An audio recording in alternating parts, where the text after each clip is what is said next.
Welcome to another episode of Bitcoin Magazine Live. It is I, your host Q, coming to you yet again from my mother's basement, and I am joined by my co-host P in his undisclosed bunker somewhere north of the equator. How goes it, P? It goes fantastically. Very excited that, the news of the day is so thick and meaty and girthy today. We got a lot to talk about. Let's just dive right in. What do we got first? Airplanes. We got a jam-packed episode first and foremost. There you go. We'll kick off news and notes in just a second here. We're going to be joined by none other than Regulatory Jason, who's sent over some clips. And we're going to do a fun little clip episode for my fellow sitcom fans. It's one of those kind of days where I just feel like shitting on every single politician who's ever opened their mouth or stolen my tax dollars. And then, of course, we have an episode of Fed Watch where I believe CK will be back joining us as well as Ansel. So we got a jam-packed 3 hours for you. Now, P, we can kick it off with some news and notes. Fuck yes. And now the story that I've been following so closely, the story that you know really grinds my gears. The Satan worshiping devil herself, Nancy Pelosi, has touched down in Taiwan. Yeah, she's in Taiwan. I wonder what she's doing in Taiwan. So I think it's really interesting. We've talked about how this story has developed. So initially, as I understand it, Nancy Pelosi was going to Taiwan or was already in Taiwan. She was not in Taiwan as of yesterday. She flew to Taiwan today. Okay, so then Biden had to reach out and be like, what the fuck are you doing in Taiwan? Then she was not in Taiwan, at least publicly, and then now there's like an official trip to Taiwan. And correct me if I'm wrong, there were threats of China taking action against her. Like they basically officially protested her visiting. Is that right? Or am I totally off base here? I don't think anyone protested her. They were not thrilled she's landing in Taiwan. Let's go. So why were people like basically saying like, oh my gosh, this might be the start of World War III, like plane's gonna get shot down? Like what was that all about? So the larger issue here is there's been a large conversation, especially out of the White House, that has come out and said in support of China, we do not support an independent Taiwan. Now, this is not a like Joe Biden unique position. This has been the U.S.'s stance for decades now, like so far back as Bush and Clinton. So this isn't Joe Biden doing something. So get off your fucking high horse on that note. There is escalating tensions, however, surrounding this region of the world. And there quite frankly have been ever since the Russia-Ukraine issues have escalated to what they are today. A lot of conversations that we had on this show were around this. You are setting precedent. You are setting precedent and allowing Xi Jinping to see how Russia handles the sanctions and how the rest of the world handles Russia. And quite honestly, I've said from the beginning that you had Xi Jinping and you had Vladimir Putin sitting down with the president of Iran, who has had his country under sanctions for over 50 years. And if you really think that they did not ask him, how did you operate?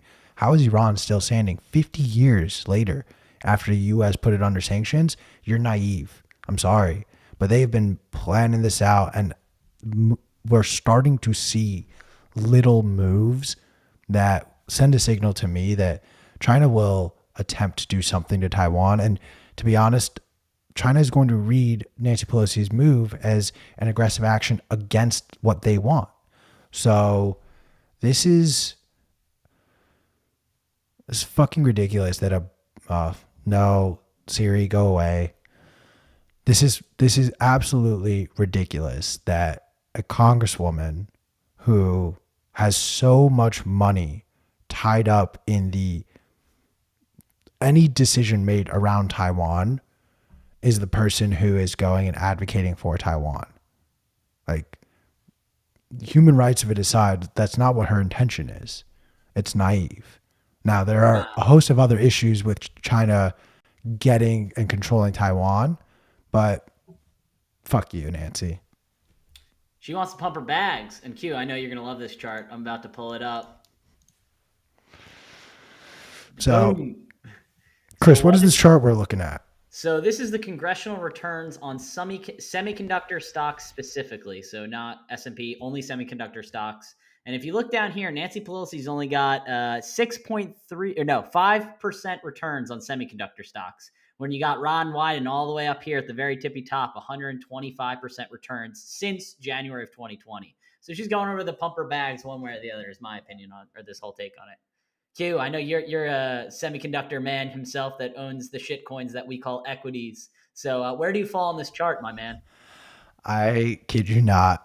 I will list a few that help pump my bags. I'll list a few that I lost trades on. Losing trades were Intel and AMD. Winning trades include TSM, still a shareholder, Nvidia, and KLAC. And I would be in the top 3 of this list if I was in Congress. What? So Q's an insider, everyone. Q's an insider is what you just said. Like truly gold. I love the fact that Nancy Pelosi is like all the way down to the bottom of that list. Like that is actually gold. She is seeing that list and is upset over it. P, do you have anything else, or should we move on to the next story? And let's move on to the next story. Hut 8 signs a partnership with Foundry. So this is big news, Chris. I know that you had more details on this that you wanted to share. Yeah, so I think this is really important. So Hut 8 is a Bitcoin miner, obviously. They're a publicly traded miner. And this is pretty cool. So instead of, they're doing this specifically for cloud services, meaning that instead of going with the big 3 that is AWS or Amazon Web Services, Azure, which is Microsoft, and then what's Oracle's? I always forget. Q, do you remember Oracle's, or what are the other big cloud computing ones? I forget what it was. Instead of partnering with basically the big 3 for cloud computing, they have partnered with a Bitcoin company. So I thought that was very, very interesting. Instead of opting to go to the legacy system, Bitcoin is opting to build additional infrastructure or different businesses in this space. I think that they kind of see the writing on the wall when, like, I know Parler was taken down because they use AWS. Let's be honest, the majority of the shitcoins in the space use some type of cloud computing service with AWS. So when you're centralizing in one entity or one business, you can harm yourself. And I think this is a way of Bitcoiners building other things. Like when the internet was built, you never knew Facebook, Amazon, Google, Microsoft, all these things were built on top of it. I know it's kind of adjacent to it, but it's very interesting to see how this plays out. They didn't go into too much details, but they're really opting with them for their cloud services. And, maybe I guess Hut 8's doing Bitcoin mine on the side, and then maybe they're going to do Bitcoin cloud computing in the future. So very, very interesting to see them do this. Yeah, I mean, it's super interesting. I think this is one of the AWS as a centralizing factor for so many different services that we all use creates weaknesses, systematic weaknesses in everything that we use. But I find it really interesting that Hut 8 is going to be partnering with Foundry here, because it's hard for me to imagine that they can compete effectively with AWS. In terms of the number of services that AWS provides. And so I'm curious, like, whether they are investing in this in order to be more decentralized, whether there's specific concerns that they're trying to address that they have internally, whether this is more of a PR move rather than an actual practical move. So it'll be really interesting to see how this develops as we go forward. Yeah, and that was just their press release of the announcement. It's kind of the details haven't come out yet, so we'll see in the coming months. Maybe this is a way of Foundry was using AWS and they see risks in being centralized with them, and they're trying to diversify and change to more of that. But I'm looking forward to what this is. It's not like they went from AWS to Azure. That's the cool thing too. They're not going to another centralizing service. So they're definitely something else is in the books, and I'm really excited for what it is. Moving on, if you want to go to the next story. Q, do you want to hit this one? You're muted. No, I pulled a P. Let's talk Marathon. Marathon Digital Holdings through Silvergate Bank has expanded their credit line, essentially giving themselves an additional $100 million line of credit after also refinancing their existing $100 million line of credit. So this is really interesting to me. While we hear a lot about miner capitulation, story we shared yesterday about a Bitcoin mining company selling their stack and actually then reinvesting it into expanding their hash rate, here you have an example of a company continuing to more or less use leverage to expand or gain access to liquidity to then go make whatever moves they deem necessary. this kind of reads as bullish to me. I really like the guys at Marathon. I don't doubt what they're doing, and I trust their judgment on how they're assessing their sort of capabilities and what they're able to bite off and actually swallow. And if they're essentially doubling their line of credit, I think they think that there's another leg up in the horizon, and they'd rather be set in a position to capitalize on it than sort of be stuck twiddling their thumbs being like, oh shit, we missed out. So whether they're right or not, they could always be wrong, but that's the way I kind of read this. This reads as very bullish news to me. I'm never a fan of debt, leverage, and taking out loans, but this is a business that it's essentially built its entire empire on cheap debt. So I don't know if either of you guys take a different stance on that. Nope. I don't know enough really to be able to dive in too much. I would just be spouting nonsense. Fair enough. Moving on then to the next story. We have the European Central Bank's surprise. Oh my God. Who couldn't have seen this coming? They would prefer a CBDC over Bitcoin for cross-border payments. This is really? So fucking ridiculous. You mean the central banks want a central bank digital currency over a truly decentralized currency? Huh. Yeah, it's fucking hilarious. It's even funny too. Like it's like a recent study. It's like conducted by us, and we Yeah, think exactly. that, like A totally unbiased recent study that happens to support the conclusions that we want you to draw. Yeah, they said they specifically said that their interest was in identifying the best cross-border payment solution, and they're going towards the holy grail of cross-border payments. Their opinion is that Bitcoin is a bad cross-border payment system because since the settlement in the Bitcoin network occurs only around every 10 minutes, valuation effects are already materializing at the moment of settlement, making Bitcoin payments actually more complicated. There's a couple problems with this. One, it completely ignores Taproot and, more importantly, the Lightning Network. So you can use the Lightning Network today to transfer Bitcoin in virtually instantaneously with virtually no fees. Now the fee structure will over time in the long run go up, but it will still be extremely, extremely fast. Now there are volume limits that you can, in terms of the amount that you can do in a single payment, but that's improving every day. And even more, the idea that they're focusing on, the idea that they're completely ignoring that after 10 minutes, if you're doing on-chain payments, you're getting like full settlement, like, actual, like sort of finality. It can't be reversed. And that's huge. So the entire idea of a CBDC relies on existing infrastructure, existing middlemen, which of course supports their goal of controlling how people use their money. So it's obviously completely biased, and the conclusions, in my opinion, are just fundamentally wrong. Yeah, and it's exactly to your point. Like they were saying, like, oh, anything else, we're the best. It's like they just completely disregard the other ones. So very, very funny. And then there's another really funny quote from this Cointelegraph article where they say, contradicting the ECB's reliance on CBDCs, Australian Central Bank Governor Philip Lowe believed that a private solution is going to be better for cryptocurrency. Of course he's going to say that. CBDCs fuck over centralized banks, right? Because it removes the bank as an intermediary, or it has the potential to remove banks as an intermediary, right? If the Fed starts issuing universal basic income through like Fed bucks directly into your Fed bucks account, then there's no need for a bank, right? And so of course banks are going to say like, oh, this is bad. The correct solution involves us. Keep using us. We depend on it. It's ridiculous. I agree. Do you want to hit the next story, Q? Do you want to touch on the next one, or? Let's do it. This one I think is actually something that we may even rehash a little bit with Jason, but Attorney General James, I don't know what his last name is.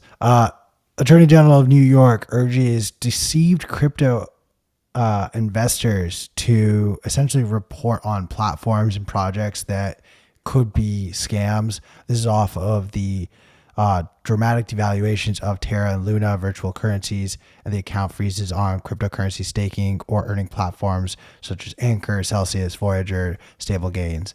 So essentially, the New York Attorney General is urging people to please reach out to their office and the Investor Protection Bureau. I mean, I don't know how I feel about this. This is essentially a regulator saying, hey, I'm going to help you. But that's like making a deal with the devil, if I may say that, which I did one time at the end of a road. But now I can play the violin really well. Yeah, I mean, New York is one of the, if not the most unfriendly state to Bitcoin in the United States of America. This is like one, I have a ton of problems with this. This is once again asking the government to step in and protect people from their own fucking stupidity, right? And that only leads to the government having even more power, which is a significant problem, right? I talk a lot about Bitcoin being about radical personal financial responsibility. And the more that the government induces fear, or rather, the government likes inducing fear so that they can then be the solution to people's fear. If you can get people to be afraid of a thing, and then you can sell yourself as the solution, in this case, regulation, to the solution to that fear to make people feel better, then you have a massive amount of power. And then additionally, you get things like regulatory capture, where only entities that, are basically supported by specific people that are in the regulatory positions are able to thrive. And it's all under the aegis, under the shield of, this is for the best thing for the people. We're just trying to protect the children. But in reality, it's another system of control. And that's what's going on here, right?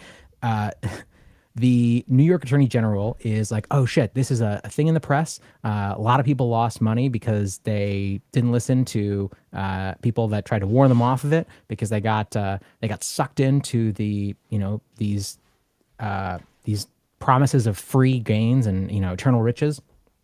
And this is a problem that the government needs to step in and be here to fix. And so what's going to happen here is they're basically tagging along. They're riding the wave of the outcry against crypto, and they're going to use it to further lock down and create unreasonable and ineffective restrictions on people using Bitcoin.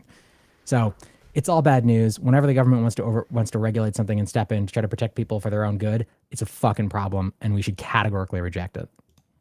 P, and we already know how this is going to go too. It's like, oh, we found a lot of problems. We need more regulators. So we're going to get more government jobs in order to do more enforcement. Oh, you remember $10,000 used to be your IRS limit? We're going to make it $300. Oh, you want to use Bitcoin? You've got to report the social security number of the person you're sending to, how much they're receiving, what's it for. If you don't list it, jail, straight to jail.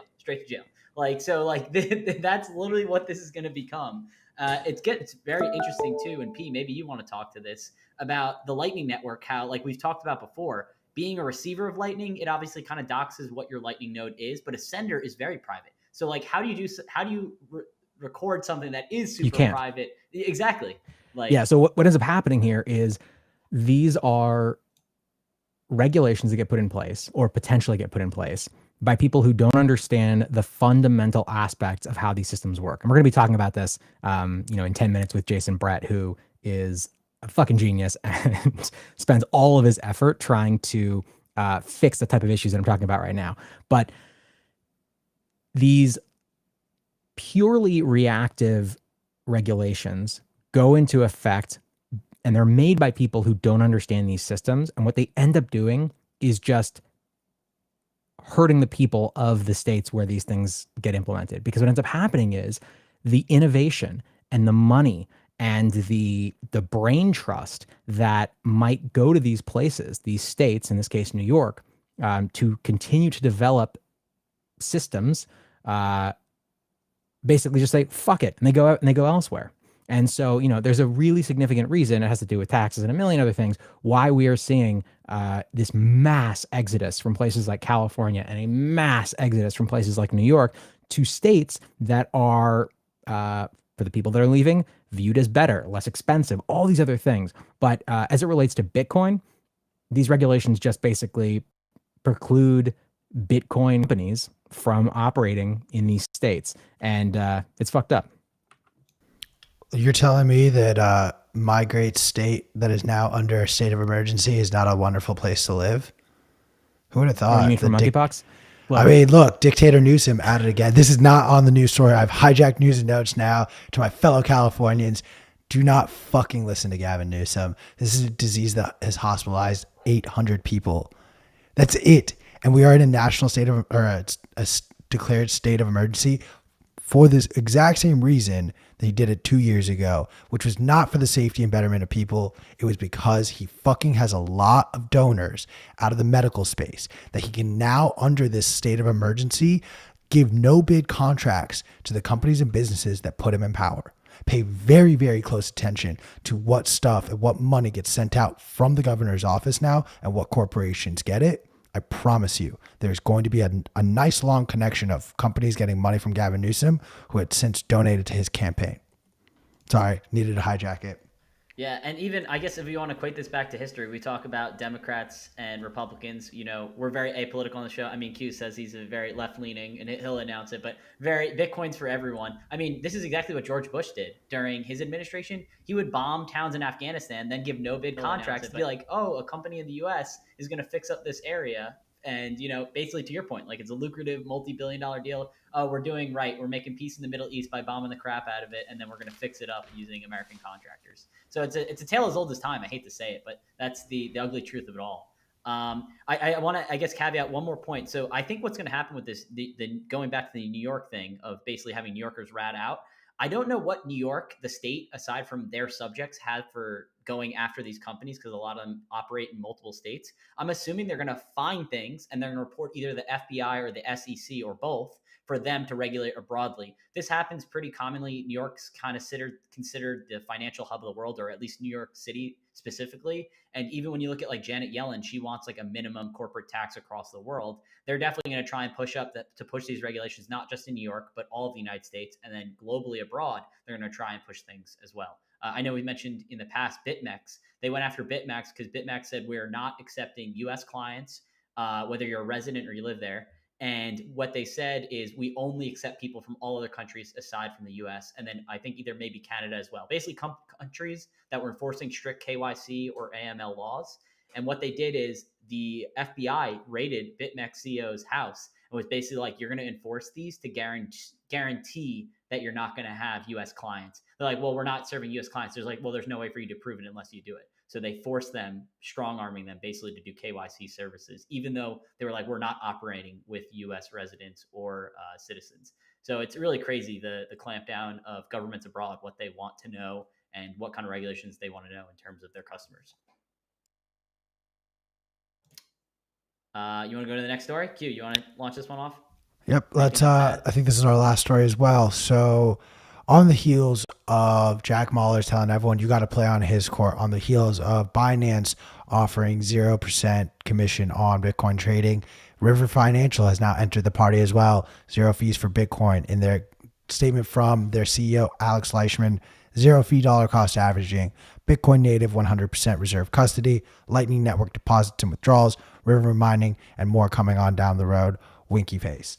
Look, my hat goes off to River. Excellent move on their part. And it goes without saying, this is forced by the work of Jack Mallers. I mean, look, Cash App followed suit. Binance followed suit. You have River following suit. All I'm saying is Alex McShane lookalike Brian Armstrong. When the hell are you guys going to fix your shit over at Coinbase? Otherwise, you're just sending all of us Bitcoiners a very clear message that you have no interest in being involved in the Bitcoin space. You have no intention of building, shout out yellow, hashtag we are building. Like, you just want to make money off of people's gambling addictions. That's it. So just own it, partner up with Barstool, and like sell Coinbase to Penn Gaming. And let's call it a day and move on so that Bitcoin can really grow and prosper. Because honestly, you're starting to be the biggest roadblock and hurdle. Lettuce Hands Portnoy is now Diamond Hands, and he only believes in Bitcoin. I'm just saying. So maybe he's converted truly to the religion of Bitcoin, but that's what he claims. Hey man, I scolded him on that news desk. I think it was funny when you guys were telling him that he could take self custody. He's like, "Wait, this is news to me." He's like whipping his head back and forth. No, The absolutely. best Look, was we're all here to learn, and like, everyone comes to Bitcoin through a trial by fire, and we should absolutely support as many people in as possible, and not like shaming them for learning the hard way. Most of us did learn the hard way, but it's when people are dishonest and are shilling things for their own personal benefit, when they're pumping their bags in a way that harms others, or pumping their bags, and that is to say, just pumping their bags. Those people can go fuck themselves. We need to find the clip of Ben Askren being like, "Yeah, you're going to withdraw your money from Coinbase or whatever platform you use into your own cold storage wallet or hot wallet, because otherwise the government can take it." And Dave Portnoy was like, "Wait a sec, what?" Like he's like, "No, what? This is not true." And it was just really funny. But to P's point, everyone's on their own journey. You learn over time, and it's incremental improvements. I know there's a lot of times us as Bitcoiners are like, I feel like we're like Alex Jones, like, they're going to get you, like all these different things. It's like incremental improvements is the best way to go about things. Yeah, absolutely. It's an important point. You don't have to go from, 0 to wearing a tinfoil hat on your head, onto your armpits, covering your genitals, your nips. That's how I move through life. But it's a process. You gotta go step by step. Good, Q. What else you got? Oh, if we want to talk more news stories, I guess we can do that. I was more I was more thinking like continuing to riff on this and just everything else we've talked about at this point. I mean, to be honest, the conversation going on in the chats is something that I don't mind addressing right now. And it's the idea that, like, regardless of what party affiliation they have, sure, yes, Democrats as a group as a whole seem to be far more aggressively against Bitcoin because it feeds into their big thing is ESG. And if they can use Bitcoin as sort of this attack against ESG, they're going to take that side of being anti-Bitcoin.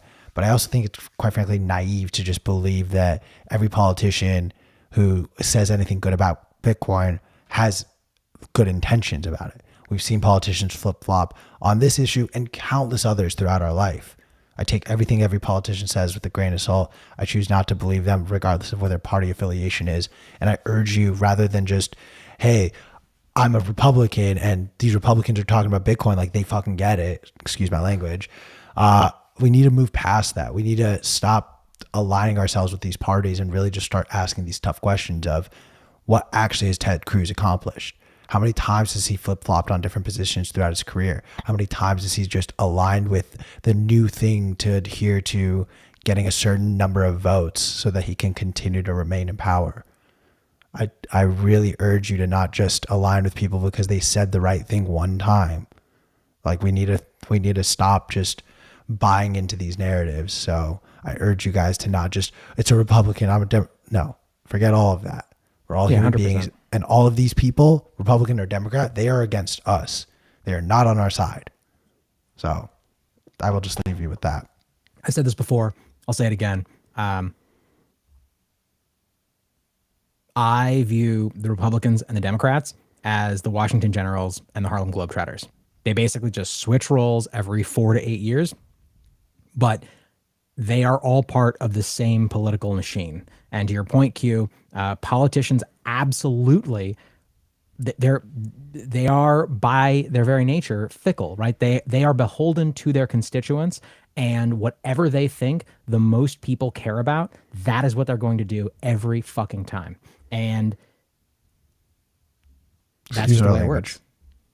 Oh, no, I swear all the time. I'll talk about we're trying to be better. We see you guys in the chats. We promise. We promise. I'm not trying to be better. I'm sorry. I'm trying to be a better version of myself. This is a show that is not for kids. We talk about all sorts of crazy stuff on this show, but we love you. Yeah. I mean, no Lambo for you. You're like missing the whole point of our conversation. You very clearly stop listening after you hear the part that you agree with, and you stop listening to the part that you don't agree with. So wait, what are we talking about? This guy, no Lambo for you. Oh, okay. Well, look. Our guest just got here, so I think it's time to hit the ads And Guys, trust no one. Slay your heroes. Take custody of your own Bitcoin. Let's cut to commercial. We'll be back with Jason Brett. But before we do that, please, for the love of God, buy a ticket to Bitcoin Amsterdam and use promo code PM Live. Like, please do it for the children. Us, we're the children. Peace.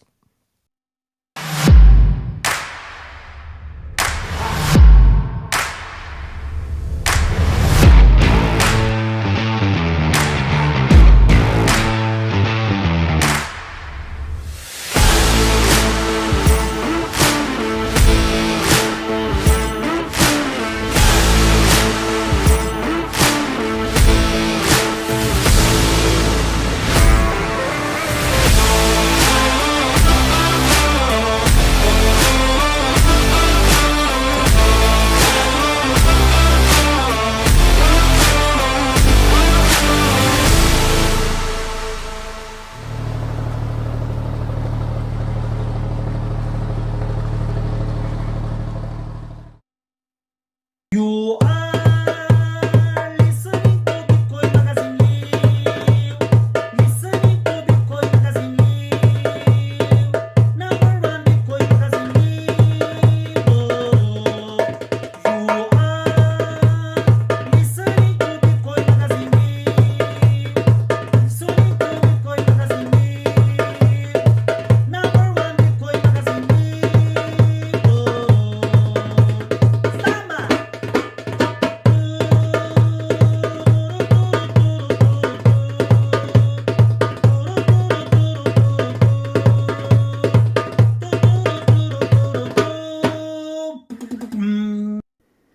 What is up? Welcome back. P, can you please introduce our guest for today? Absolutely. Jason Brett is a policy wonk, but he is one of the best of us. He has been fighting the good fight and doing everything that he can in DC and other places to educate politicians and make them understand how important Bitcoin is for the future of the United States and the future of the world. He was a speaker at Bitcoin 2022. He is the director at the Bitcoin Policy Institute, and he is an all-around stand-up guy. Jason, welcome to the show. Oh, You're muted. You're muted. No, press M. Just literally press These are what we call technical difficulties, my friends. Jason, you may have to go into your settings, click the little thing, and change your audio input. Guys, this is what happens in a live show. You're seeing how the sausage is made, the gory, Bitcoin-filled sausage. It's meaty, it's healthy, it supports the growth of connective tissue. That's what happens. Well, Oh no, we lost Jason. we'll be back in a second. We're going to figure out what's going on, get it all resolved. In the meantime,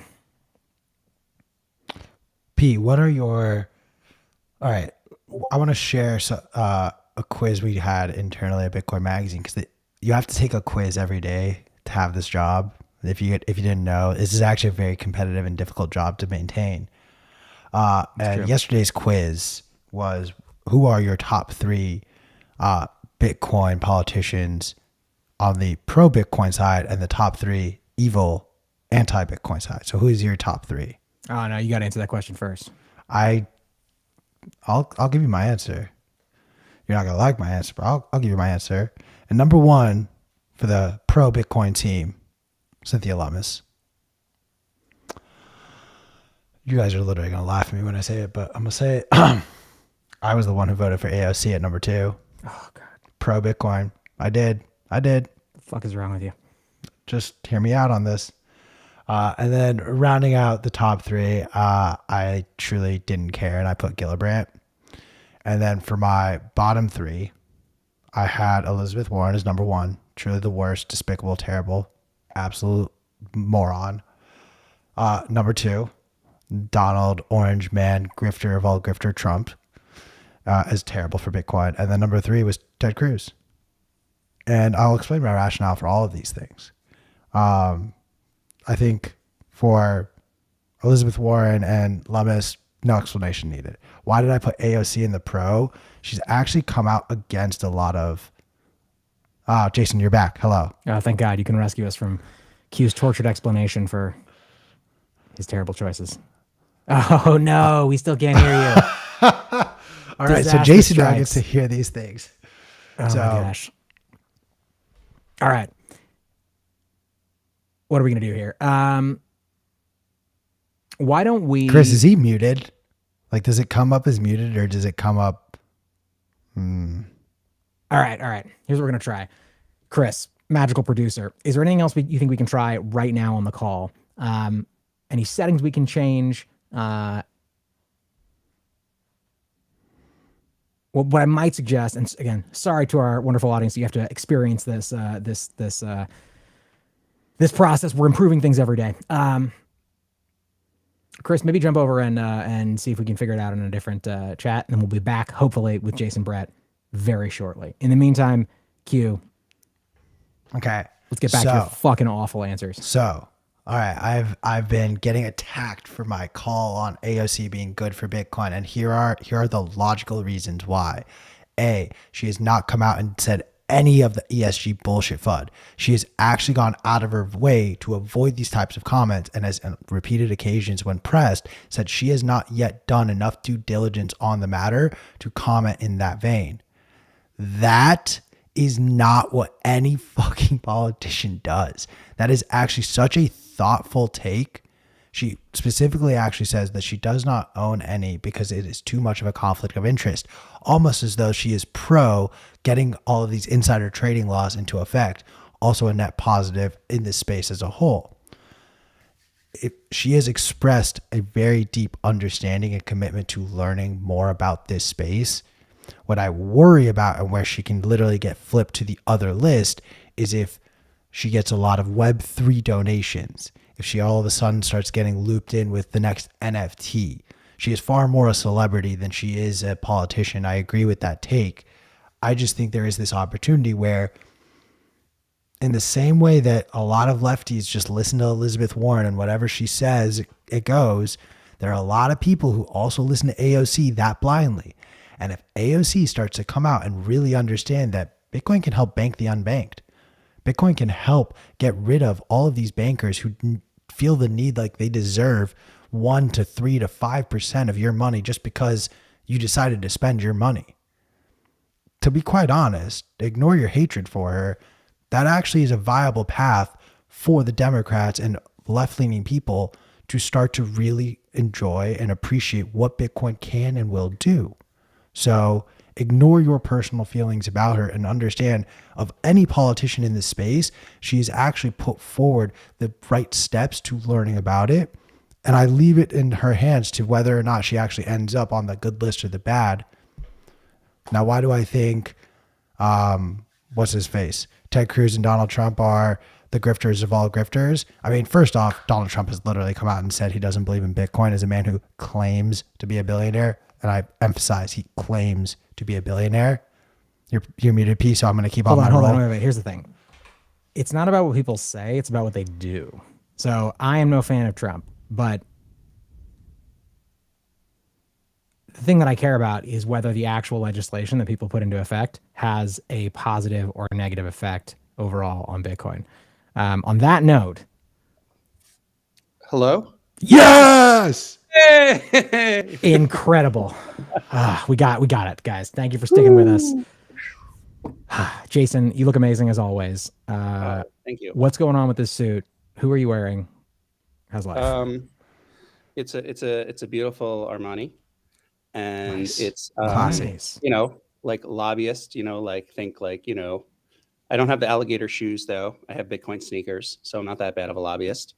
And I'm ready to. It's a beautiful day, and I'm glad that I love hearing you guys talk about politics, but I'm glad to be, Setting it straight. on with you. Yeah. Well, let's dive into it. I know you have some. The topic for today is going to be a general one. It's a casual conversation, but you always have your you get your finger on the pulse of a generation of politicians who are not a generation but are a class of people. Don't worry about it. Don't overthink the analogy or the metaphor. I want to hear your thoughts on what's going on in DC right now, and then also I know you have a bunch of clips of politicians saying, let's just fucking stupid stuff about Bitcoin, and then we're going to be able to dissect it and go through it together. Where do you want to start here?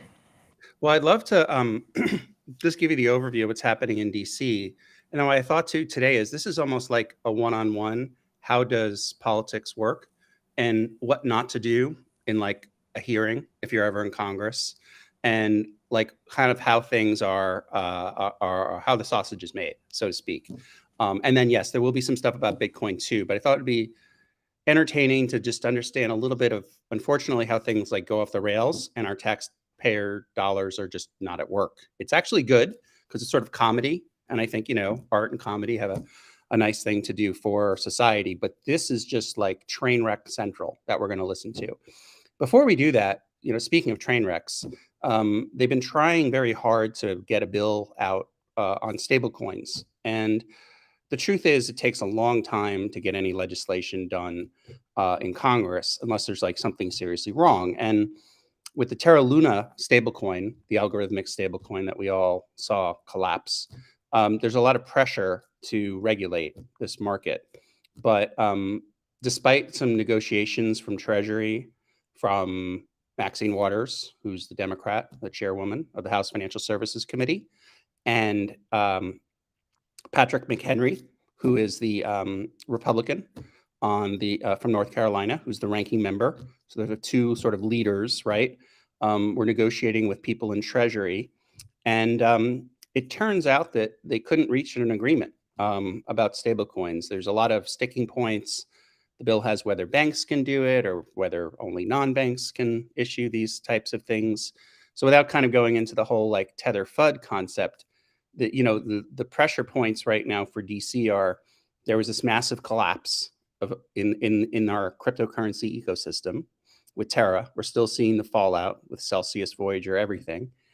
And even though there's that kind of an element of maybe we should be protecting consumers, and maybe you might, I think at this point there probably does need to be some minimum consumer protection for some of these instruments out there besides Bitcoin.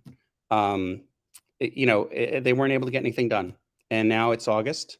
So, August means everybody's off, by the way. This is like you are now in summer recess time. Really, the Congress doesn't come back with any meaningful kind of work until maybe like Labor Day. But there will be work happening on the Hill. The staffers will still be thinking about things. But, everybody's at home now. They're all in their district. And, focused on things at home in August, because let's face it, Washington, D.C. is a swamp in the summer. Who wants to be in a swamp in the summer? So let me pause there. And then maybe, P, I'm excited to walk you through my list of different moments that I would call like a comedy of errors in Washington, D.C. But like, can we also point out the fact that while these may be comical and a comedy of errors, like these are our lives that these politicians just get to play with and like act as though, if we don't solve this issue today, let's just go on vacation in August. I just want to point that out. You had to bring me down, didn't you, Q? Sorry. Can't just laugh about it. It's serious No. business. No, I can't. I mean, I want accountability out of these assholes in DC. Look, it's hard being in Congress. I mean, half the time you have to be spent raising money. I'm not saying to be sympathetic. Please, listeners, don't be like, there's no violin out here. But, deals, all those things where people are corruptible and things change along the way. And I think actually the lesson of this you'll see is there can be petty disputes between different people that can really affect us. That's really the issue, right? That there might just be a disagreement between two people that has a massive effect on millions of people, because we're talking about how we're going to deal with the economy. And that's not what the world is that we want anymore. And that's what the world of Bitcoin is trying to move us to. So, yeah. Love it. Thank you. We Okay. appreciate your work. I don't mean to be a dick about it, Jason. That's okay. You're one of the only good people in DC doing the right stuff. We just want to simply point out that literally everyone else in DC is a POS. No, I When mean, you not look- literally. No, I have a lot of friends in DC. Not you guys. Don't hate me. Let me back into the city. So when you say we, Jason, who do you mean? Who are the people that are fighting for Bitcoin on the side of good? So right now, I'm working as and helping the Bitcoin Policy Institute. I'm the director of policy on their website, btcpolicy.org, and I'm working with them on where I feel like for many years there really wasn't a voice for Bitcoin in the United States. There was the Bitcoin sort of foundation that kind of fell apart. But that was early days with Bitcoin. I mean, talking back in really the history time vault of like Charlie Shrem when he was implicated with Silk Road, and of course he was involved with the Bitcoin Foundation at the time, and it lost a lot of its power. And really resulting from Silk Road and a lot of the approach that now Majority Leader Chuck Schumer took on that case was this pressure to really not talk about Bitcoin. And I mean, it's even so much as today. Like people, there was a conference last year put out by Jack Dorsey. And the idea of it was called the B word, like the name would say Bitcoin. And you have really strong associations, like trade associations, that represent the whole industry, not just Bitcoin. But they started at Bitcoin, like Coin Center, Chamber of Digital Commerce, Blockchain Association, right?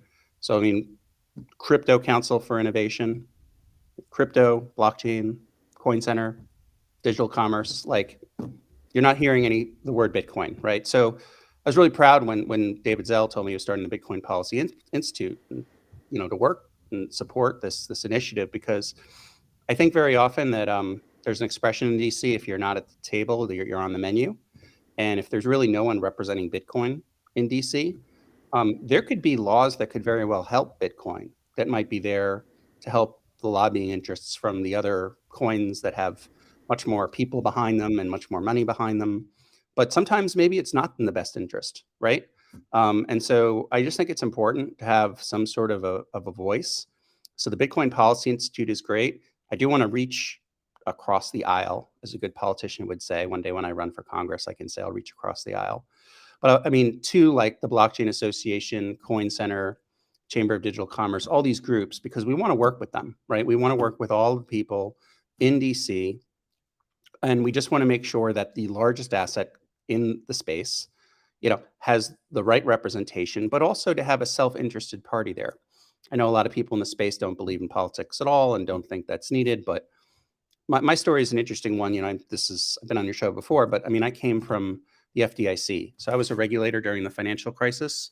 And, I dealt in capital markets with the Lehman Brothers failure, with AIG. I saw all of the failures happen. And I've been thinking very often after that about how the Federal Reserve and others were just, acting in a way that was inappropriate. And it wasn't until this new generation and Bitcoin came about that I heard this whole group of these people who were talking about this on a regular basis. And that's really important. And I think that the group of people that really care about what the Fed is, I mean, you hear long conversations about the Federal Reserve. You just didn't hear that before.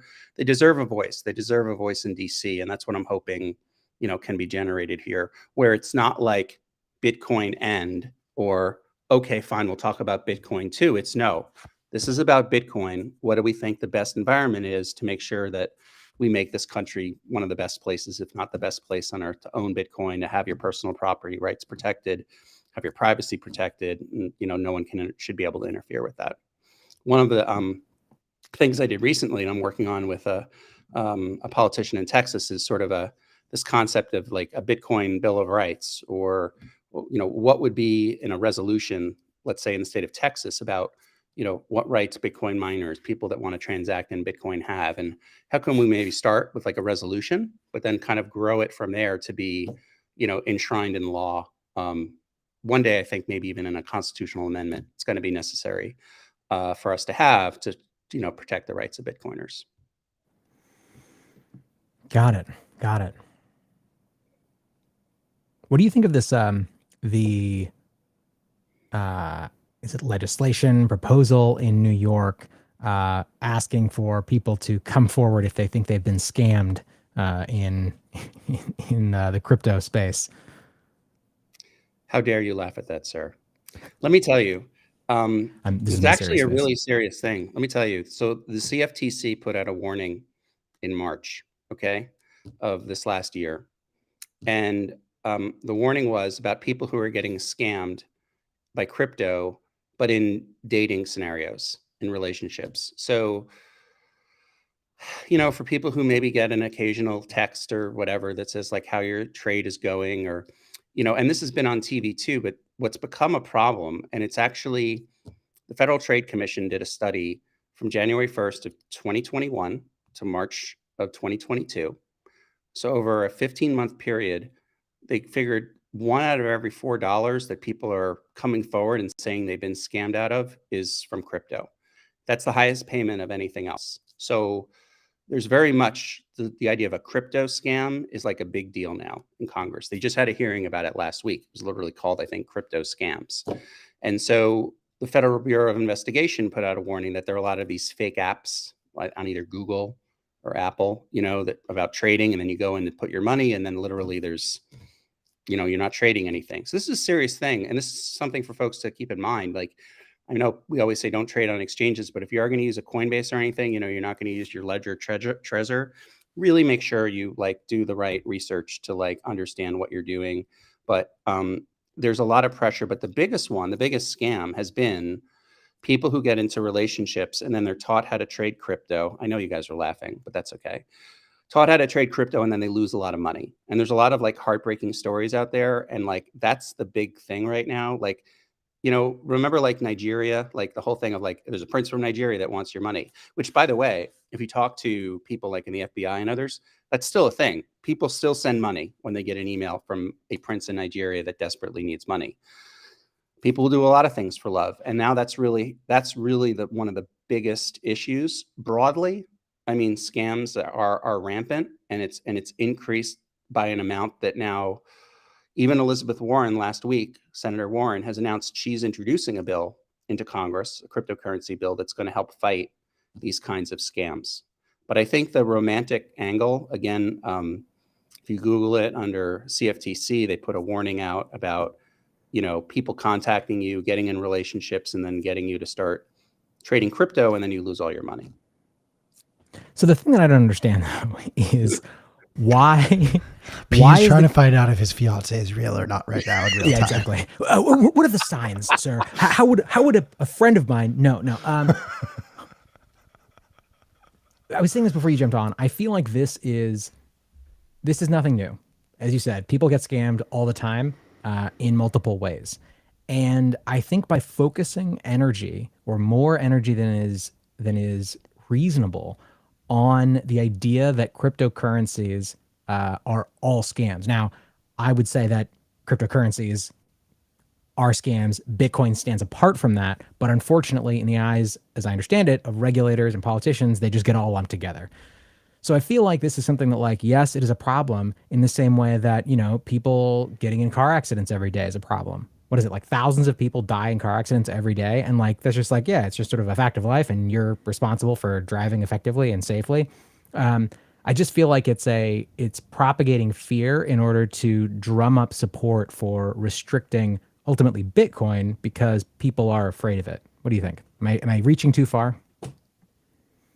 Well, I mean, I don't want to say that the people who have been harmed in these scams are being politicized, and there might be people on this call that are just these folks are idiots. But the truth is that there is going to be, what I have long said is, as Bitcoin grows, I hope people didn't think this was all going to be just, a beautiful landscape that we all lived in and Bitcoin would increase and no one would have a problem with it. I think the function of what you're saying is that we've seen the amount of people who are using. In fact, the Pew Research Center last year put in that 16% of all Americans have in some way used, touched, dealt with cryptocurrency. So that's a large amount of people, right? And that's growing. So of course you're going to have scams that are naturally going to increase. Just like you're naturally going to have people who are going to use a store of value or a medium of exchange for bad things as well as good things. That's why there's been so much hype for years about how a terrorist might use a little bit of Bitcoin or how there might be money laundering with Bitcoin. This oversensitivity to the attack vector has been on the Bitcoin itself, and that's incorrect. The technology should be resting on its own, and what we need to do is adapt to new social problems that arise, as well as new opportunities that arise from Bitcoin being in existence. For instance, ransomware.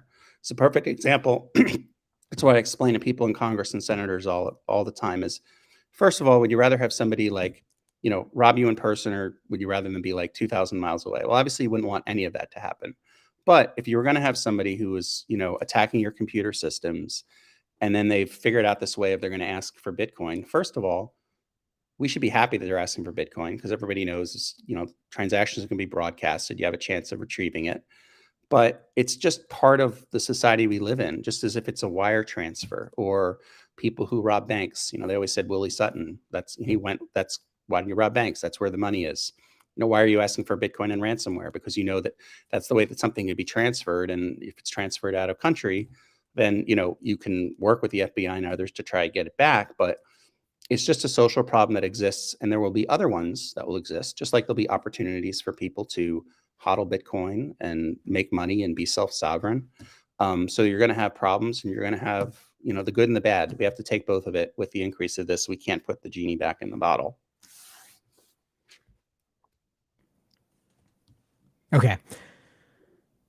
Let's dive into it. I guess there's two things I want to ask. Like, what is the current state of Bitcoin in the capital? Like, what are the most significant issues that you are seeing right now? What are the battles that are being fought? And then let's go over to the some of the clips that you brought in.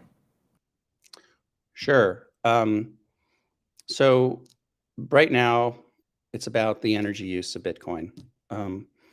Senator Elizabeth Warren, along with a couple of other senators, sent over to the EPA and the Department of Energy a letter that said that the senator had concluded her investigation.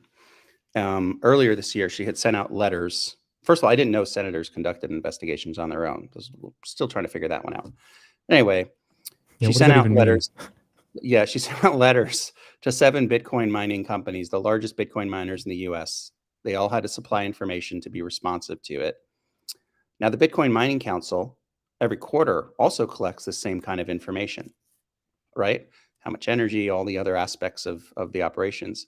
One thing that's nice about the Bitcoin, the Bitcoin Mining Council is they didn't put it on the world to display, but Elizabeth Warren thought it would be appropriate to send a letter over to the EPA and DOE that shares all the business information of these 7 miners, shows what city and state they're in, and just one figure. How much energy is that particular Bitcoin mining operation putting out?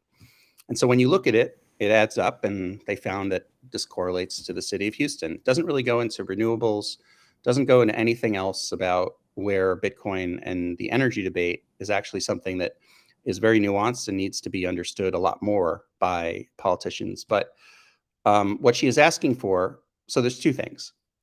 The reason she sent that letter over is that recently the Supreme Court just severely limited the ability of the EPA to regulate what some of these oil and gas and other, nuclear powered facilities, fossil fuel plants can do when it comes to ESG. So the conservative Supreme Court already kind of limited what the EPA can do. So this letter is a bit of a reaction to that, saying, hey, because, her mantra is we have to stop Bitcoin now so we don't just, burn up the planet. And what she said was to them is she wants them to start doing disclosures. So I don't know what that's going to look like, but you could very well see the EPA put out a proposal that says anyone who's mining, maybe not just a home hobby miner, but over like 10 megawatts or whatever it might be, has to report publicly, how much energy they're using. So that's sort of the disclosure regime is what they're focused on, relating to like Clean Air Act and noise pollution, things like that. I think there was that person that Jamison Lopp had on their Twitter where she was testifying, she used to hear the Niagara Falls outside her home. And she says, Now all I hear is Bitcoin. So, I mean, there's Jesus. these, you know, Was that and so But it's no more falls. Just she hears Bitcoin all day. So, Wait. So sorry. The thing that is being proposed is that if you are mining Bitcoin at all, you have to register and disclose how much energy you're using. yeah, that's what they're asking the EPA and Department of Energy to do. The EPA and the DOE haven't yet said they're going to do anything, but I'm saying that is the ask from Senator Warren and a few other senators, based on the fact that there's so much energy being used, because she's been focused on it, right? I mean, she announced in a hearing earlier, and when you have a U.S. senator that says stuff like we have to stop Bitcoin now, people start to listen to that. Now, the good news is there's 100 senators, and the good news is the EPA has just been limited by the Supreme Court. So you're going to find them very, very reluctant to say anything, because the last thing they want to do is start asking for disclosures from Bitcoin miners and then see that struck down in court, right? So this Of is course. a long way coming. But I would say that, right, besides the crypto scams that we covered, this is the big topic, and that was a hearing this last week. The energy FUD continues to be electrifying. so Man, it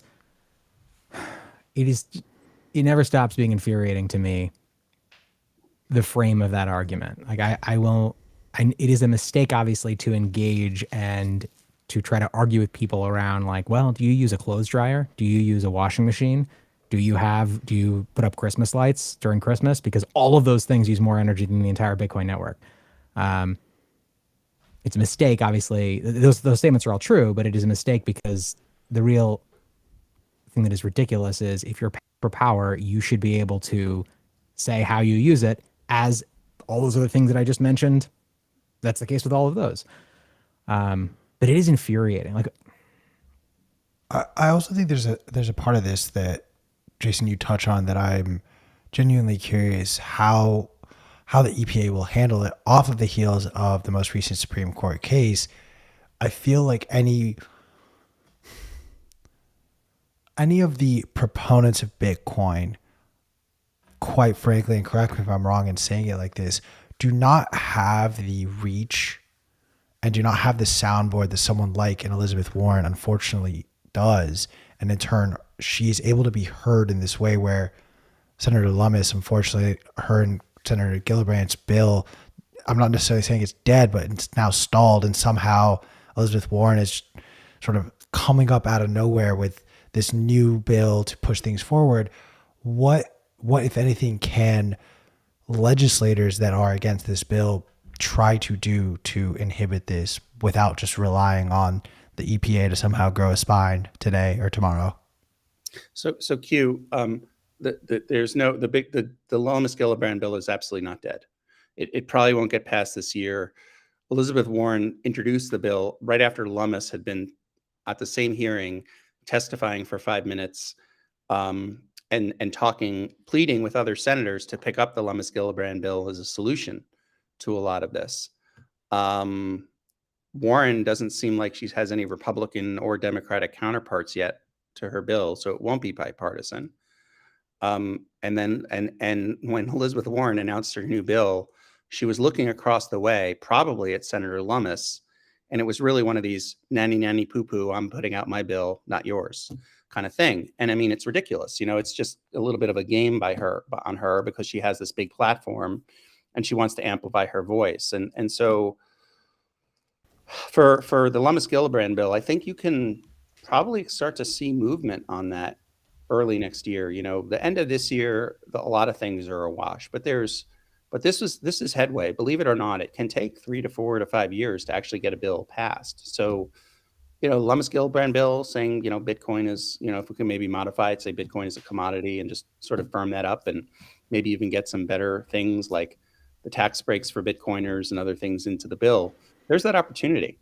And Lummis Gillibrand bill is really well respected. There's other people are looking to that now. They've put a stake in the ground very successfully, and it isn't always necessarily that the bill passed as a symbol of its success.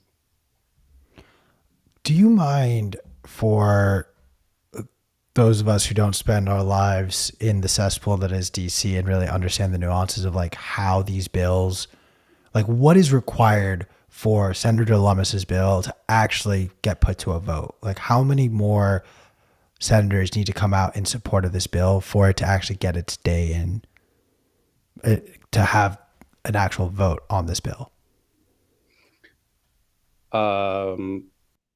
Quite frankly, there would have to be the 11 of the 20 senators in the Senate banking that would have to vote to put the bill onto the floor of the Senate. There are other ways that it can go too, but this is a long road for this particular bill because it has 4 different jurisdictions, which means you might have 4 hearings. So actually there'd be that vote, but like in 4 different hearings to get the bill to actually be moved on to the Senate floor. So that's a lot of hearings, and that's a lot of people voting for it. You also have to have the chairperson of that committee being willing to move the bill forward. That's why people were very paying attention to the stablecoin bill from McHenry and Waters, because they're the chairman and the ranking member, so they could push through the bill relatively quickly. And then it's really up to, you can get a bill to be voted on the floor, but you then need the person like a Nancy Pelosi to say, or let's put it on the actual docket to vote on it too, right? So you can see it stalled there. I mean, just look to the last administration with Mitch McConnell. His desk was, legendary, right? As far as the amount of bills that he just let sit there that came over from the House. So I think that you're going to see a long road for this particular bill, but you'll see other elements of the bill that might be taken up, like maybe within one committee, where it would be like parts of the ecosystem might be regulated. But being from the cesspool that you describe and having to wear, raincoats and other things to protect myself at all times, like I wouldn't wait for Congress to like pass the Lummis-Gillibrand bill as like the symbol of that success or to have its day. Like I said, believe it or not, it's already been successful in that there's conversations happening on the Hill. It's not going to be something that's dead. It's not dead. It's not alive. It's moving at the speed of Congress, which is very, very slow. I want to comment on something you said earlier, which we see a lot of in the Bitcoin space, but which is people arguing that politics doesn't matter as it relates to Bitcoin. And I never understand that. And I wanted to talk about that for a minute, because it's okay if individual people are not interested in that aspect of Bitcoin, but it is incredibly important. People love to say like Bitcoin is inevitable. And I do believe that that is true. At the same time, we are in the middle of a very, very intense battle for our freedom. And Bitcoin is a major part of that. And so I've never understood why people would like shit on this really important part of the battlefield, which is how the laws that are enacted in this country and all over the world affect this asset that we care so much about. Where do you think that comes from, Jason? Where do you think that's that argument that people make that like, oh, none of that shit matters, like just focus on other stuff? I think people believe, and I think it goes back to the cypherpunk movement, where the idea is that you can, it's a matter of creating the society you want on the internet, and coding things and encrypting things in a way where the laws won't matter, right? Which is why you've seen, recent attempts through a bill to break encryption, right? Where the attorney general would have the ability to go in and break encryption and, whatever it might be, kind of have a back door to see like what's happening in people's private messages. People have a right to send peer-to-peer messages to each other and not have it read by the government, just as people should be able to send Bitcoin to each other and not have that be known by the government.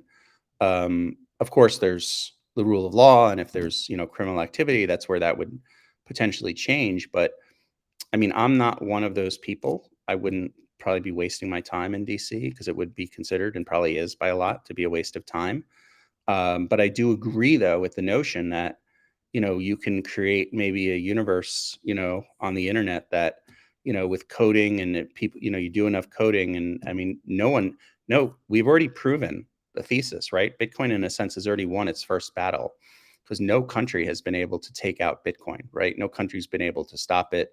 They're still grappling with it. They're still trying to grasp what it means. This was all kind of in an inevitable scenario.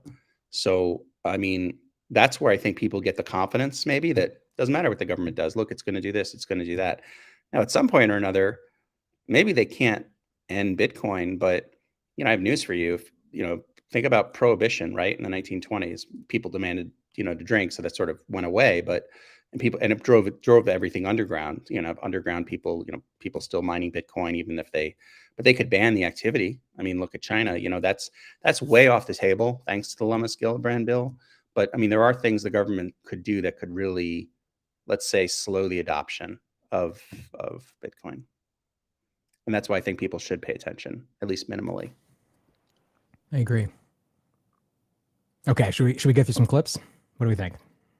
Yeah, I think that would be grand. Thank you for entertaining our very green political questions. Of course.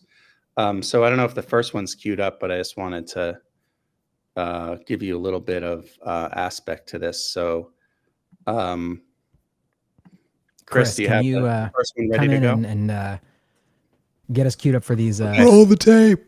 For these Yeah, clips. give 1 sec. So this is what I call like the. It's like watching your taxpayer dollars be set on fire.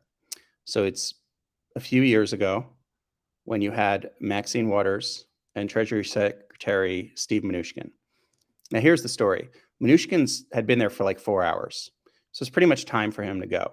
But they're having a fight, and you'll see the argument between her, the chairwoman of the House Financial Services Committee, and the Secretary of the Treasury about whether he could leave the hearing or not, and when the hearing was technically over.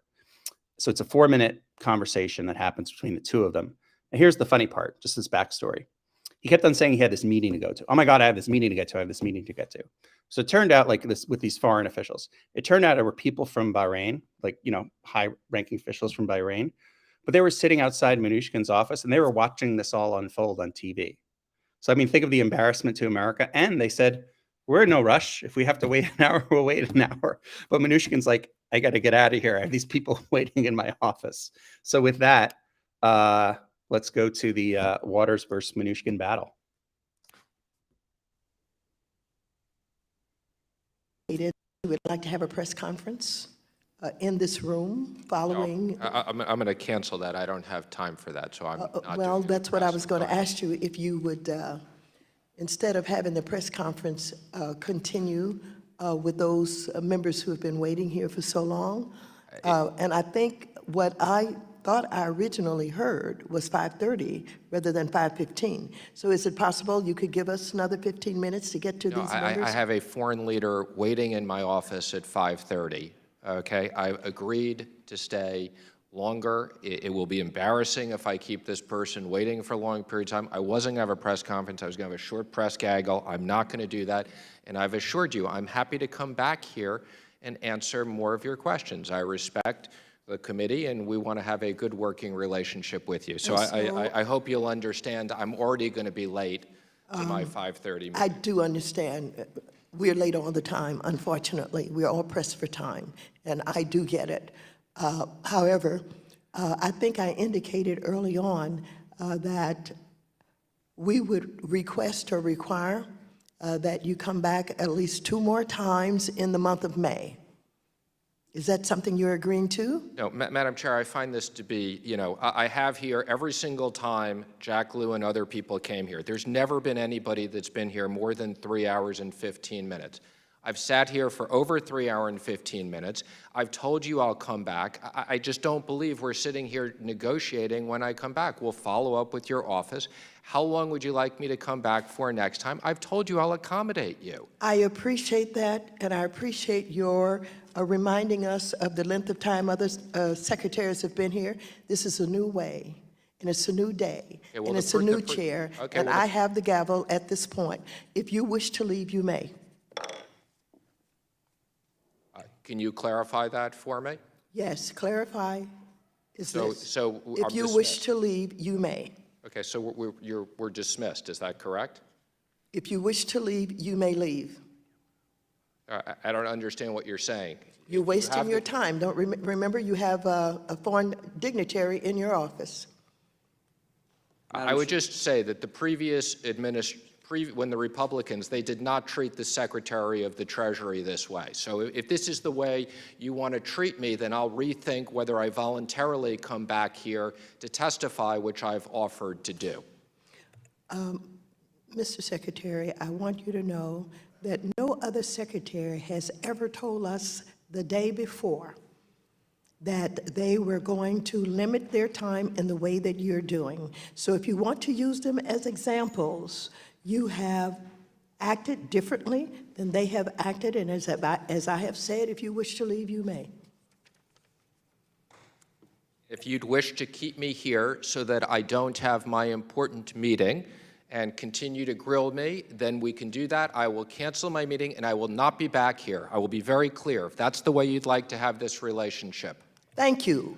The gentleman, the secretary, has agreed to stay to hear all of the rest of the members. Okay, Please so just let's cancel be your clear to the meeting press. and I'm respect our canceling- time. I am Who is next on the canceling my list? foreign meeting. You're instructing me to stay here and I should cancel. No, my you foreign just meeting. made me an offer. No, I didn't make you an You offer. made me an Let's be offer that I accepted. I did not make Well- you an offer. Just let's be clear. Well, You're you- instructing me. You are ordering me to stay here.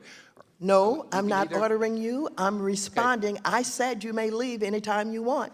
And you said, okay, if that's what you want to do, I'll cancel my appointment and I'll stay here. So I'm responding to your request. If that's what you want That's to do. not what I want to do. I told you. What would out you of- like to do? What I've told you is I thought it was respectful that you'd let me leave at 5:15. You are which free is to the leave current anytime you period of want. time. You may Okay, go well then, anytime please- you want. Please dismiss everybody. I believe you're supposed to take the gravel and bang it. That's the Please do not appropriate- instruct me as to how I'm to conduct this committee. What just happened? So Pete, I wanted to show you that clip first because, as you know, we originally met on Clubhouse. Kind of sounds like a Clubhouse conversation, right? I mean, and this Yes. is in Congress with world leaders. This is what I mean about like when people have personal disagreements with each other, it's where it goes off the rails. Like, I what the fuck? mean- And it was a comedy skit. It was like, You said this. No, you. Like No, if I you. picked up the phone and told you, you'll not believe what happened in Congress. Like it was like a little school argument. You'd be like, Jason, come on. it couldn't have been that Secretary of bad. the Treasury and the chairman of the Financial Services Committee of the most powerful country in the world. They didn't have I a mean, look, conversation like that. we only just pay their salary, but sure, behave like that. That was honestly, Unbelievable. that was what it. If you do not know what a toxic relationship looks like, and or if you watch that and you're like, that sounds like the conversations I have with my significant other. Let me tell you, you are in a very toxic relationship, my friend. I love it. I love it.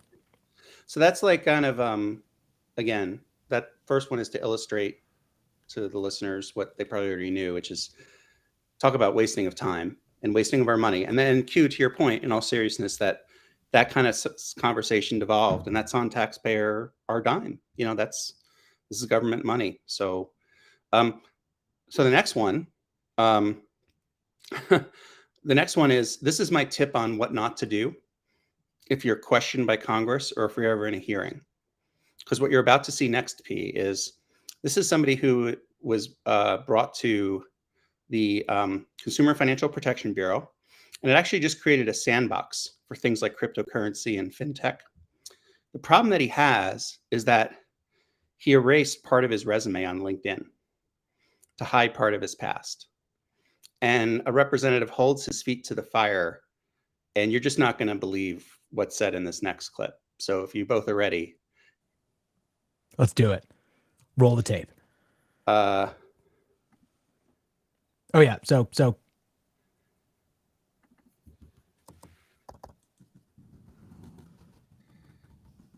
go ahead. Yeah.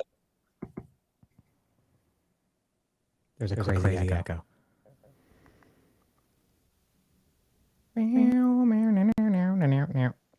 All right. Where should we? Oh, okay. So, Chris, you got to start 2 hours and 15 minutes in, and then we're all going to have the time of our lives. Don't promise that. Doot, doot, doot, doot, doot. I'm going to sing a song for all of you while we wait. I'm gonna leave myself unmuted so people can hear my actual like audible reactions to what happens this time. Chris, you almost ready? The anticipation is killing me.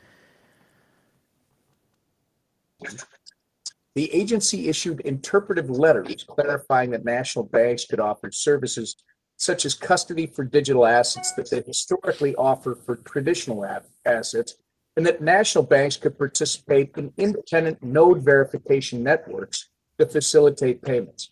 Why do you believe these issues require clarification? And what impact? Pause it. My mistake. You're on the second link, right? Go to 1 hour and 32 minutes in. My bad. Sorry, I thought I had Roll that. back the tape. Press rewind. And say again, so who is speaking in this clip again, Jason? Katie Porter.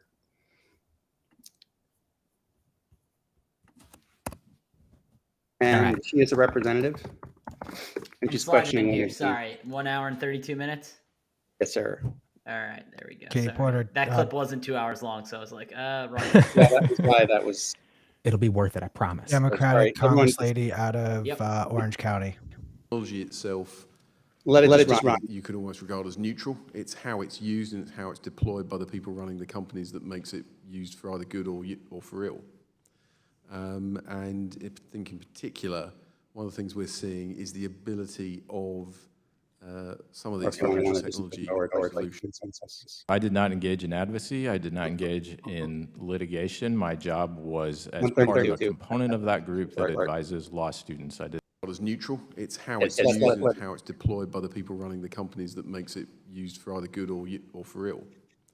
And I think in particular, one of the things we're seeing is the ability of some of these financial technology solutions to actually It's about to be the provide resident turn question for the first 5 minutes. alternatives. Basically, question is resume and seek and background, his ability to be a regulator. Should be in that role. Alternative provisions.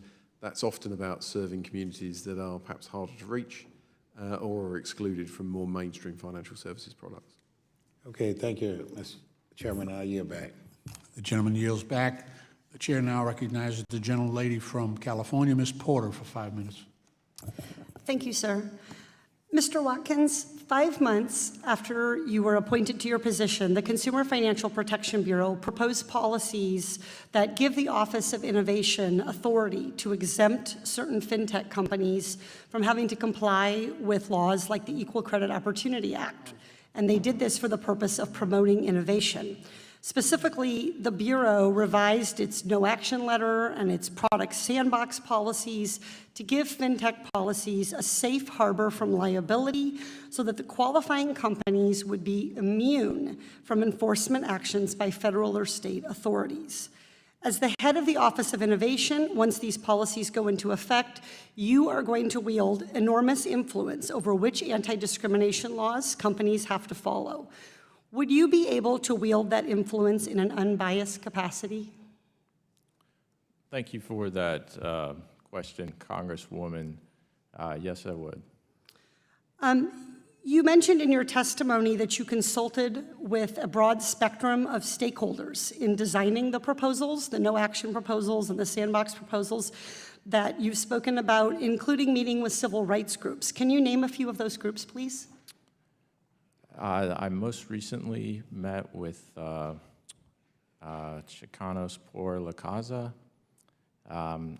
The meetings that we have had, the prior meetings that I'm thinking of regarding civil rights groups were part of larger groups, and I would be glad to get you that information, but would need to provide that to you at a later time. Did you meet with the Human Rights Campaign? I don't recall if they were. Did you meet with Equality California? I don't recall if they were at the meeting or not. Did you meet with any LGBTQ rights groups?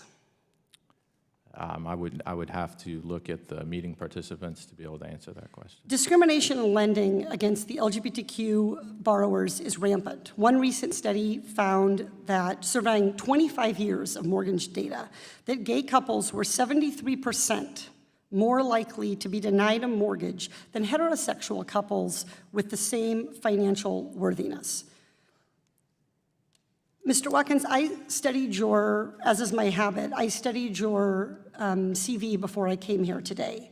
I would like to ask you about this gap in your CV. This is from LinkedIn. What were you doing from 2012 to 2015? Thank you for providing me the opportunity to respond to that It's my pleasure. allegation. There is no gap on the resume that I submitted to the Bureau. That resume that I submitted to No, the I'm not, Bureau. excuse me, I'm not reclaiming my time. I'm not accusing you of any resume impropriety. I'm asking, let me just ask you directly, is it true that during that period you worked for the Alliance Defending Freedom? That period that you mentioned was a period when I had left my law firm, when I was disillusioned with the practice of Mr. law. Watkins, I'm not and- respectfully reclaiming my time. I'm not interested in your life history. I just really want to ask about, have you ever worked for the Alliance Defending Freedom? Yes, and I did during that time. Were you senior legal counsel there? I was, and I'd be happy to explain what those duties were. Did you know that the Alliance Defending Freedom has been designated a hate group by the Southern Poverty Law Center? I don't recall if that occurred when I was there or afterwards, but I do know that that has happened as I sit here now. In describing the Alliance Defending Freedom, the Southern Poverty Law Center said that the group, quote, supports the recriminalization of homosexuality and defends state-sanctioned sterilization of trans people. Mr. Spears, the founder, co-founder and CEO of the Alliance Defending Freedom, has described the homosexual agenda as evil and written that homosexual behavior and pedophilia are often intrinsically linked. Do you agree with those views? Congresswoman, I am not.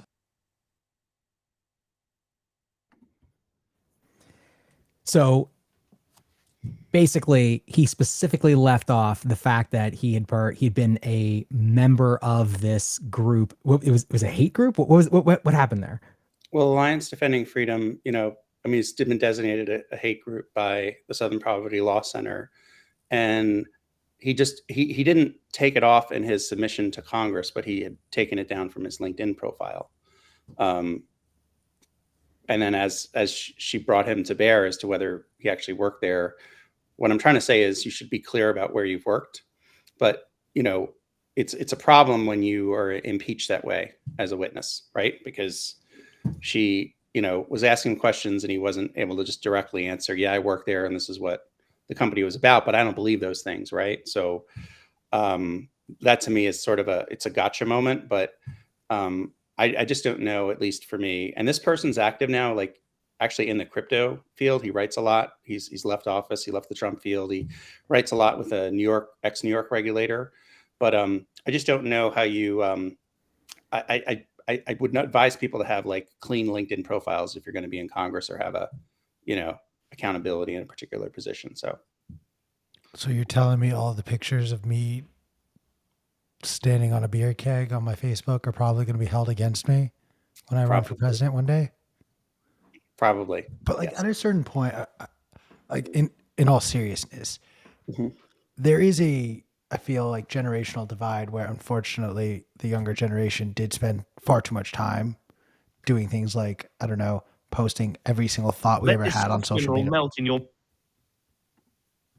Sorry about that. What do you watch it there? I'm trying to make sure the next thing was queued up properly. Is it going to melt in your mouth, Jason? Yeah.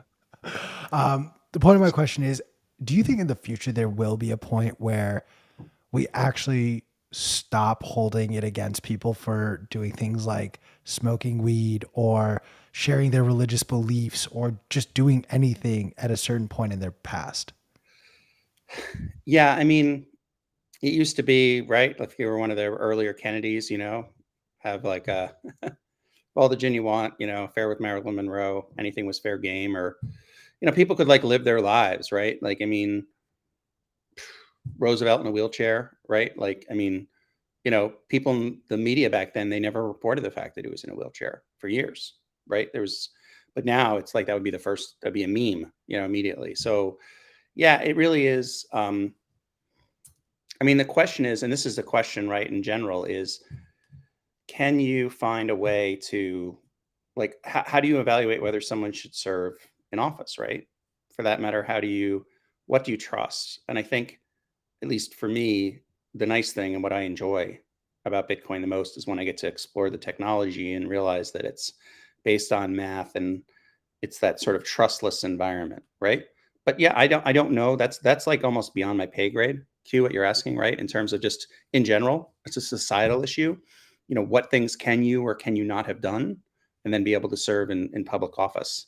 I think sometimes for people like maybe if you don't have the most perfect past in the world, right? I mean, and I think we sort of saw the breakthrough with Clinton, right? That he had almost, but not really smoked, a joint.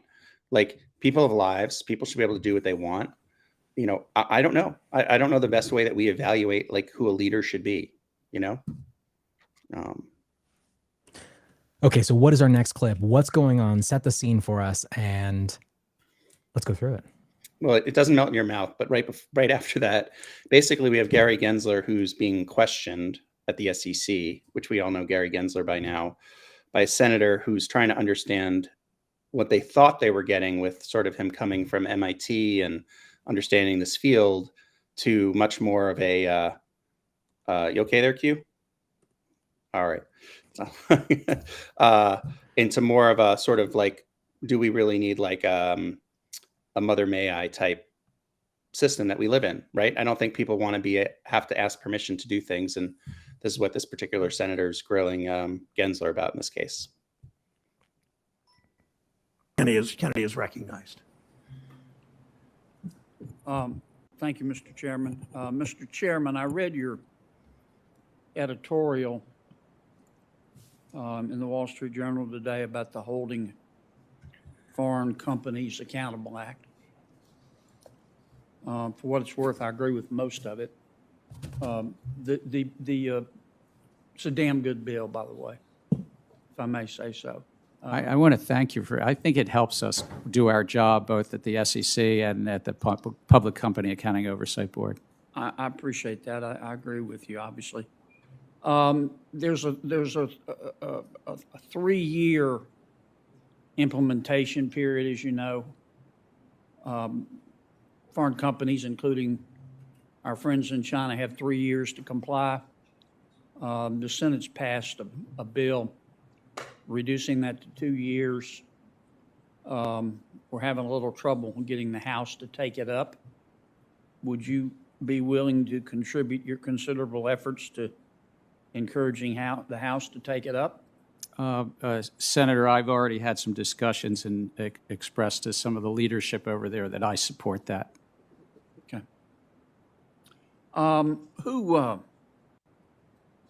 Who pays corporate income taxes? Senator, it's the corporation that pays the taxes, of course, then ultimately the owners of those corporations are the shareholders. Corporations just is not a payor. It's a tax collector, isn't it? Well, I'm not here as an expert on the tax code. I think the corporation you're an expert literally. on corporations. I think economists are generally in agreement that the corporation is not a payer; it's a tax collector. The owners and the customers and the workers that Chairman Brown spoke so eloquently about actually pay the tax, don't they? Well, again, I never want to mince words, but I think that the corporation, of course, is paying, and then the shareholders have less net income. Don't the workers pay it too? I think that it's a cost of the corporation. Like all costs of the corporation, those costs compete with each other. Even the cost of the real estate. Do the workers pay it? I'm just trying to. I don't have much time. Sorry about that. The workers pay individual income tax, workers pay Social Security tax and the like. I just want to be sure I understand your testimony, Mr. Chairman. You're saying that the workers are not impacted at all by the corporate income tax? Oh, I'm sorry. I thought you were asking a different question. All costs in a company compete with each other, whether it's the real estate costs or any other costs. Are the workers impacted negatively by corporate income tax? Real simple question. No, I understand it, but I think it's best as the head of the SEC to leave You don't wanna debates about taxes to Congress. I really do think that that's I understand something. why you don't want to answer it. I get it. Look, I don't mean any disrespect to you. I followed your career. You've had quite a career in public service. You've made a lot of money on Wall Street. I respect that. I honor that. But as to the people and the companies that you regulate as chairman of the SEC, do you consider yourself to be their daddy? No. Then why do you act like it? I try to take the oath of office seriously that the SEC is set up to promote investor protection and facilitate capital formation and that which is in the middle. Yeah, but why do you impose your personal preferences about cultural issues and social issues on companies and therefore their customers and their workers? Like climate change and the Second Amendment. I mean, I'm sure you have personal feelings about abortion. Do you have plans to implement or impose those values on companies? So I want to thank you for the compliment you gave me, and I've followed your career and have the deepest respect for you too, sir. I think that I am not doing that. I think what I've been trying to do is say, if investors want information about climate risk, and it looks like tens of trillions of dollars of assets under management of asking, we at the SEC have a role to put something out to notice and comment, do the economic analysis, and really see. Wow. Does it feel more like Clubhouse yet, or like Twitter Spaces? Man, there's a lot to unpack there. I mean, that's a U.S. senator, sitting U.S. senator, asking the chair of the SEC if he thinks that he's her daddy.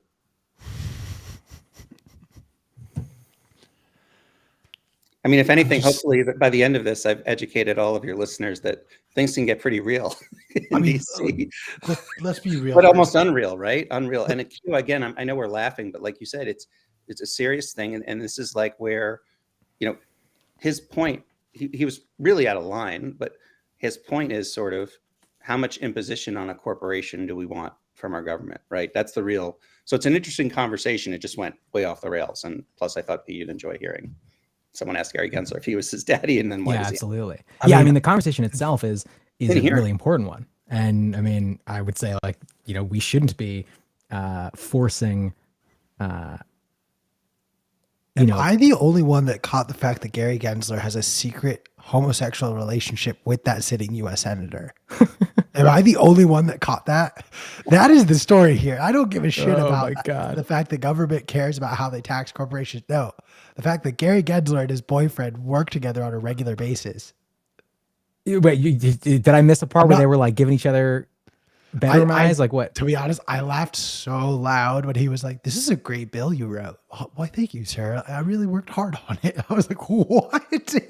What is going on here?" Oh my God. That's my takeaway here. I'm sorry. I tried to be the most serious about this when we started these conversations, Jason, and you got me. You showed me the worst of the worst.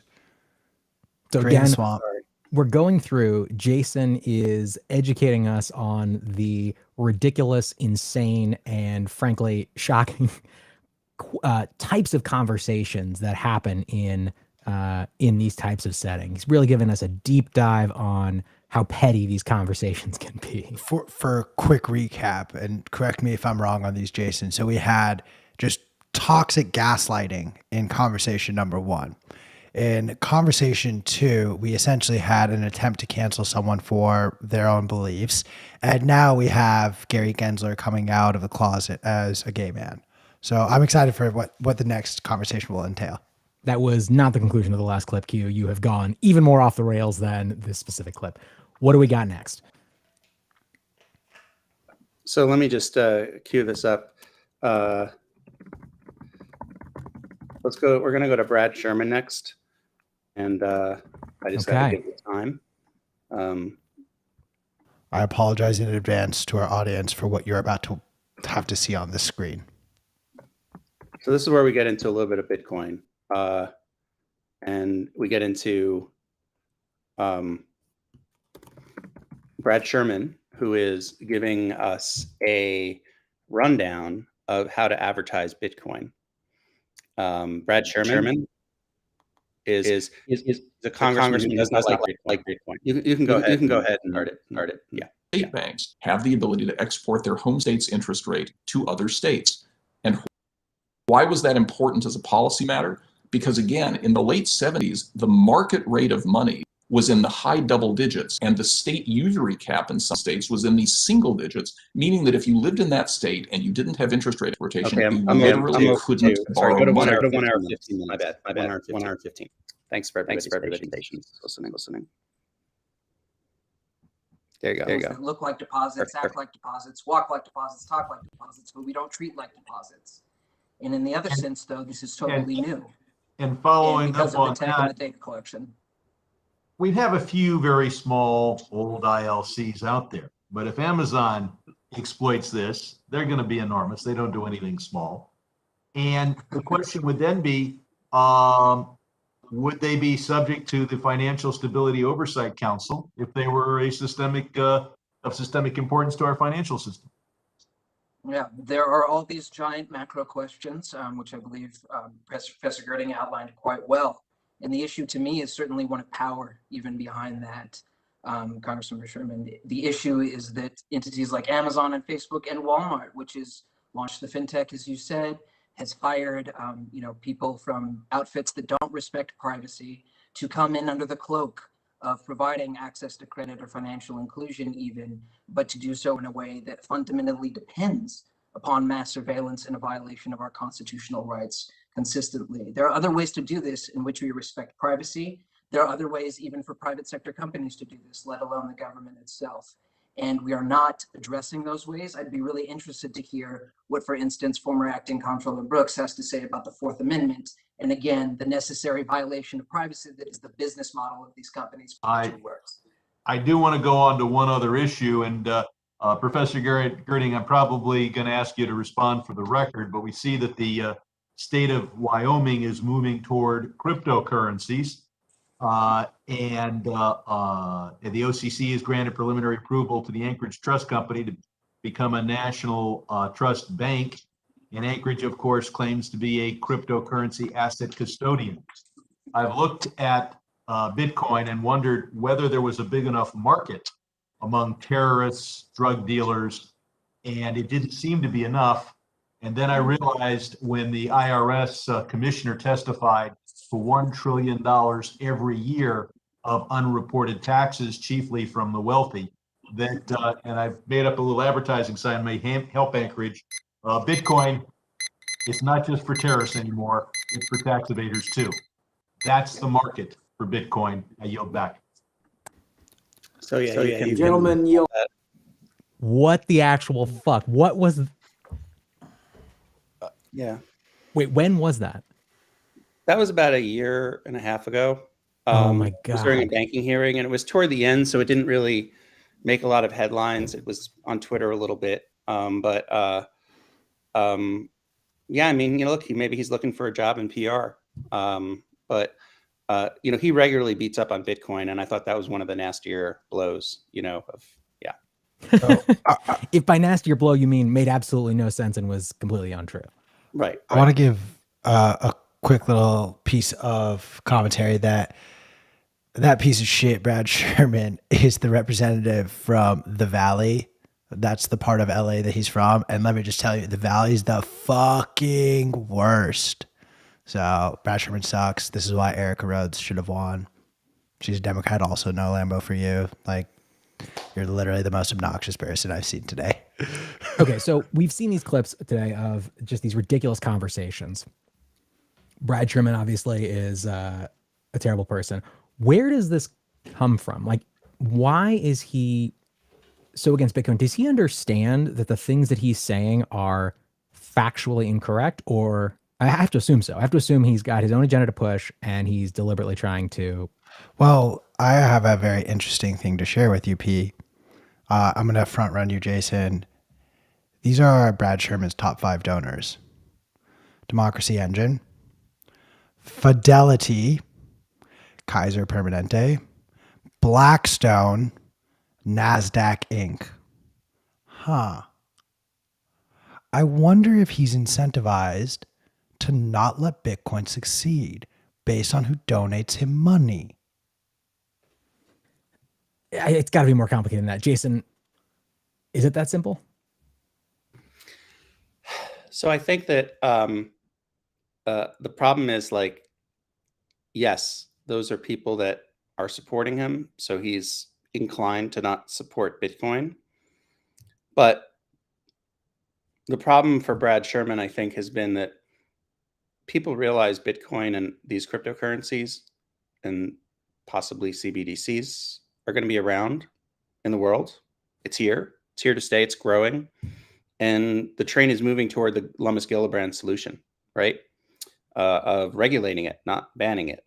But, his persistence at ignoring the facts about Bitcoin and not understanding it as a value proposition for people is, to me, where we've gone off the rails in terms of not recognizing there's a new generation here, and that there has been we no longer have come from the 1950s and 60s where we could have made large amounts of money and then started putting in 401ks and enjoy the 80s and everything like that. This is a little different. And so, in a way, yes, he's tied to his donors, but it's a little bit like what I think we all feel, and I recognize, I think is the case, is it's like, when Elvis Presley first went on TV and started gyrating, it was the big deal and everyone, but it was cool and he was the rebel, James Dean, rebel without a cause.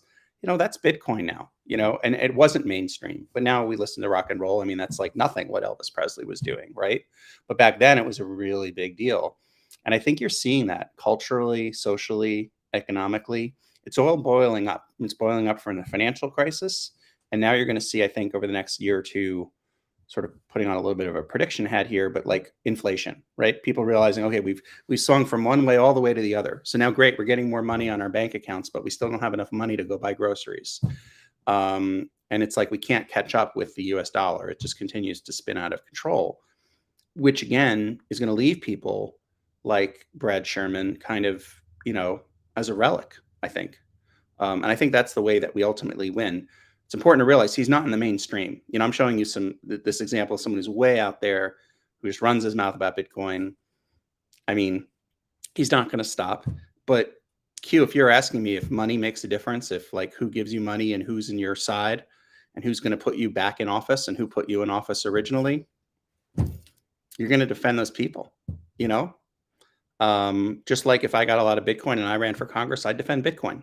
I mean, I would, because I believe in Bitcoin, right? And maybe he believes in these things. What's hard to reconcile is when you hear rhetoric like that is, does he actually really believe the words coming out of his mouth? Is he really, this is the way he believes he needs to treat, a company, by sort of creating an ad and just completely exaggerating when we have Chainalysis reports, showing it's like less than 1%, right? The same thing as energy.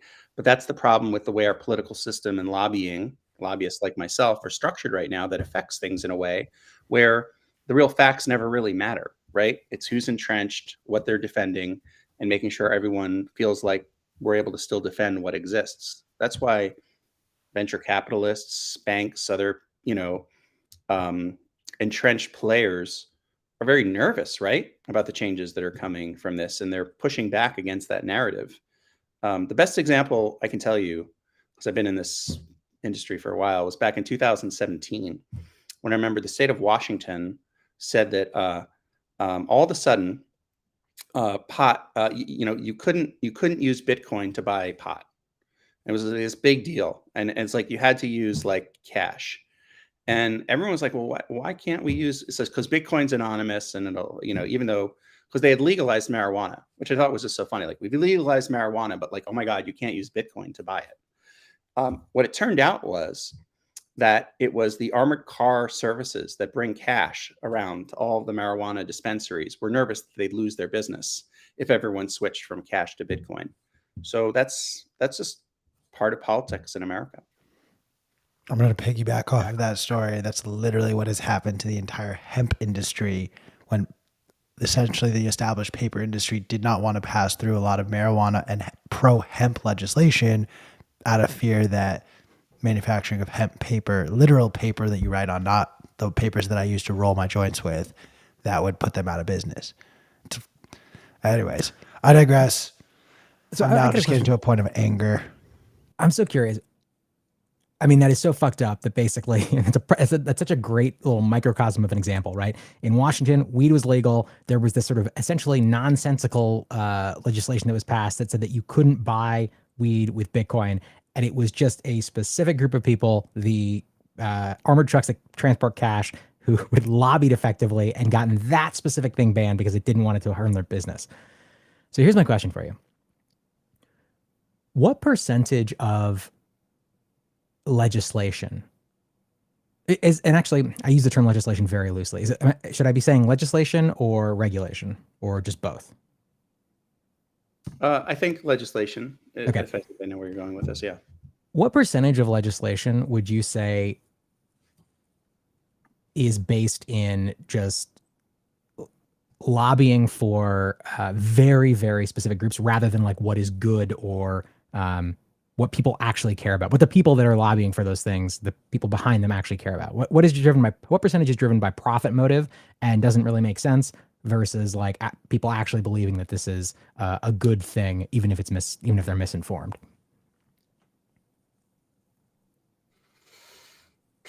I think people, first of all, I think it's probably both, right? Because the regulators can really affect it as well. But I think at the end of the day, it's hard unless it's like right there in front of you, and it's something that you have to figure out how to do. Like sometimes bills can be passed, like percentage of bills is very, very low, right? When you're saying like, if you're going toward like what gets passed from the ideas, Pete, just to clarify, is that what you're, yeah. Oh, no, I'm just saying like, for legislation, again, this is obviously an impossible question to answer. So just in your perspective overall, what percentage of legislation that is passed is as fucked up as the example that we just discussed, where it's like, there's such a niche thing. They're arguing for a specific thing based purely on their own profit motive. And I guess where anybody who understands what's actually going on is like, come on, this is ridiculous. Yeah. Yeah. I mean, and that's the idea, right? Like, who is the guy, Virgil Griffith, went to North Korea, taught them about blockchain and crypto. And he had his, like WikiLeaks concept, but it was like to identify when corporations would make up stories about the Exxon Mobil oil crisis, but like he would identify it was the company trying to put out the story, versus real people. So yeah, no, I mean, look, I think we need a lot more common sense in the way we run our government. Got it. All right, so we have one more clip, I think, right? We have one more clip that we found, and it was my fault. We couldn't. We could maybe run a minute or two of it. I think you probably get the point after 1 minute. It's Let's try it. Let's do 1 minute of the Elizabeth. 1 minute, and then go back because I know we're short. This hopefully is the right one. Time. Thank you very much, Dr. Duffy. Appreciate your being here today. So let's start our questions. I recognize myself to get started here for 5 minutes. As our witnesses have described, digital currencies offer a lot of potential advantages over cash in your wallet or even the electronic balance on your debit card. You don't have to worry about carrying cash around and losing it or having it stolen. If you want to send money to somebody else, digital currency can be easier and faster. But in order for those advantages to be realized, the digital version of cash needs to be secure, stable, and accepted everywhere. your local grocery store is only going to accept digital currency if it knows that the digital version of the $100 that you use to pay for your groceries is actually worth $100. Your babysitter is only going to keep showing up if she knows that the digital $20 you sent her is really worth $20. So let's talk about using cryptocurrency like Bitcoin to pay for groceries or to pay for a babysitter.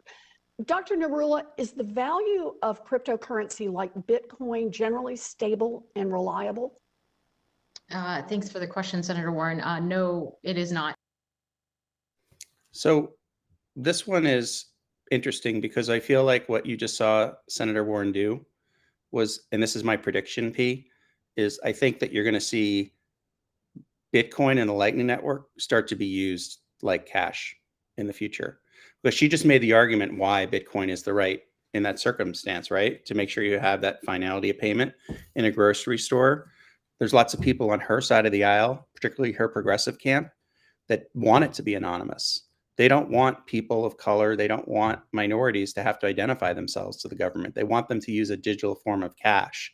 And so what I find interesting is, as you hearing, because she was talking obviously about CBDC and then going for the easy layup of, well, Bitcoin fluctuates, so you can't use it. It's like, but you just made a huge argument toward why Bitcoin is actually the perfect use case for those kinds of things like grocery stores. And of course, I have to educate your audience and both of you on like Lightning Network and in terms of, making speedier payments. But I thought it's interesting because I've been watching that a lot, and I would continue to watch for, at some point, they're going to come around. They may never admit it, but they're like, we really need something like Lightning to do cash in America digitally.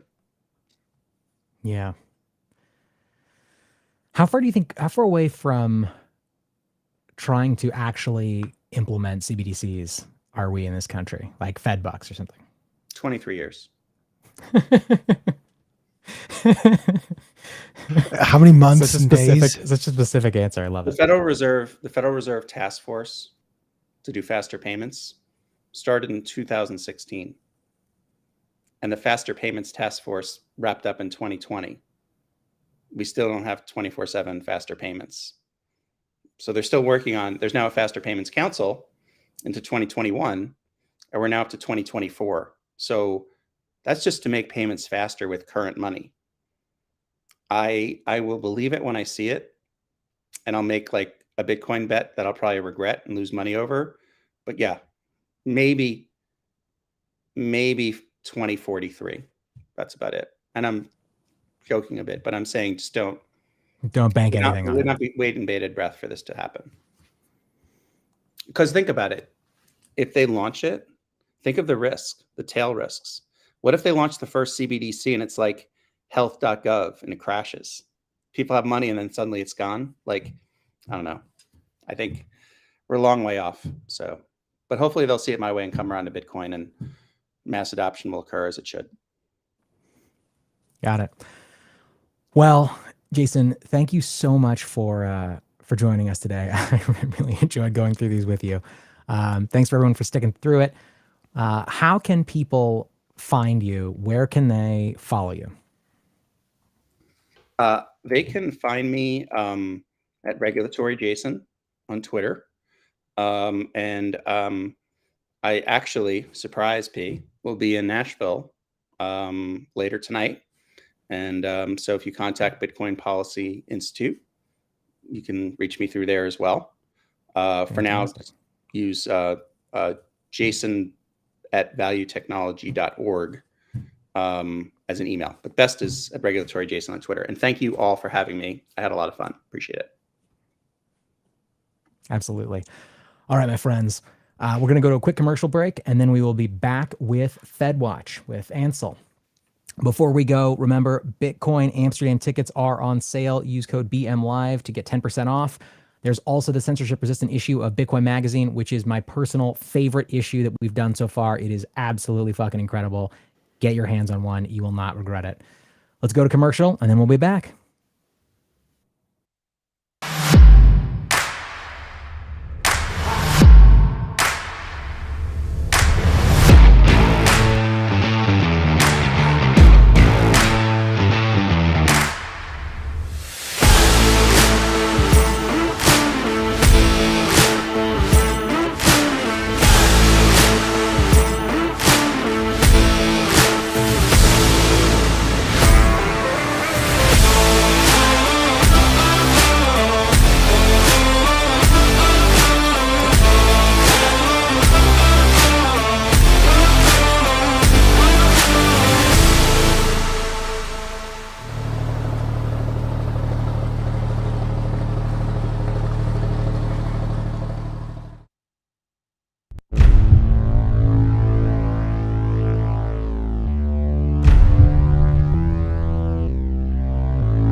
What is up, everybody? Welcome back to another amazing episode of FedWatch.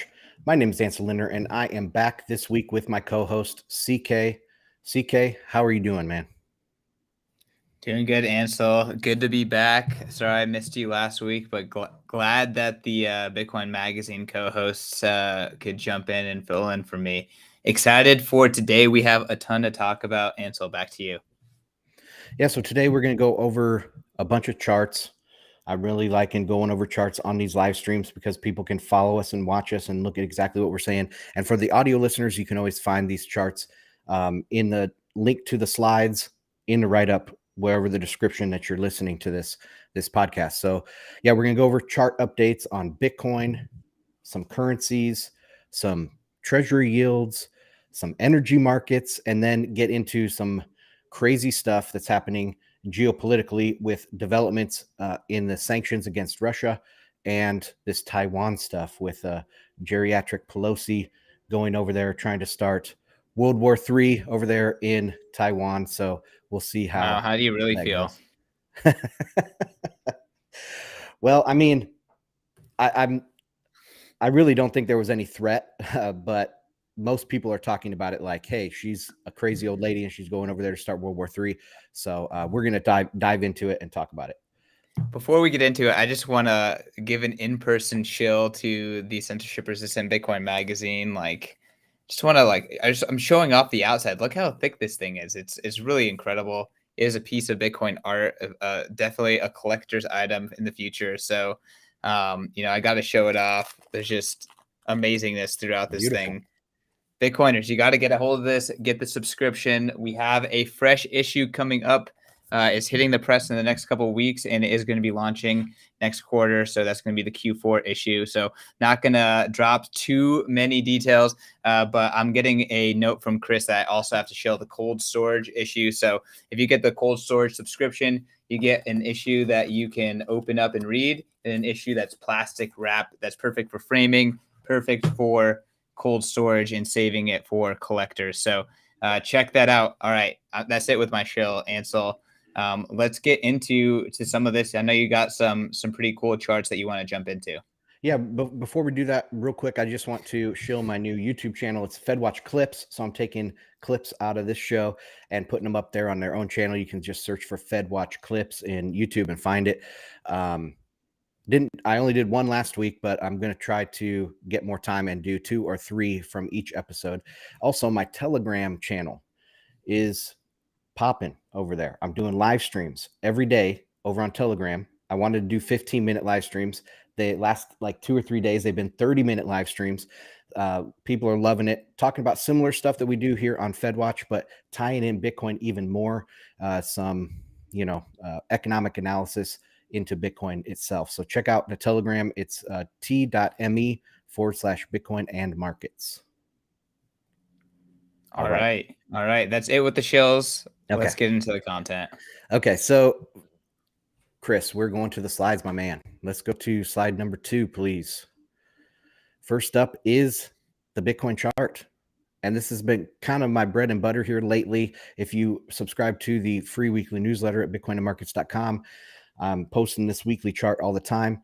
As you can see there on the right-hand side is like the volume at each price level. This is called volume by price for indicator. I think the price has bottomed, and I did expect it to kind of rise into that gap in volume in the mid-20s. That hasn't happened, but that could happen over the next few days and into the end of the week. I think that's more likely than breaking the $20,000 floor once again. So, Christian, any comments on the Bitcoin chart? When I look at we have the Bitcoin chart up at the Bitcoin Magazine office on the big screen all the time.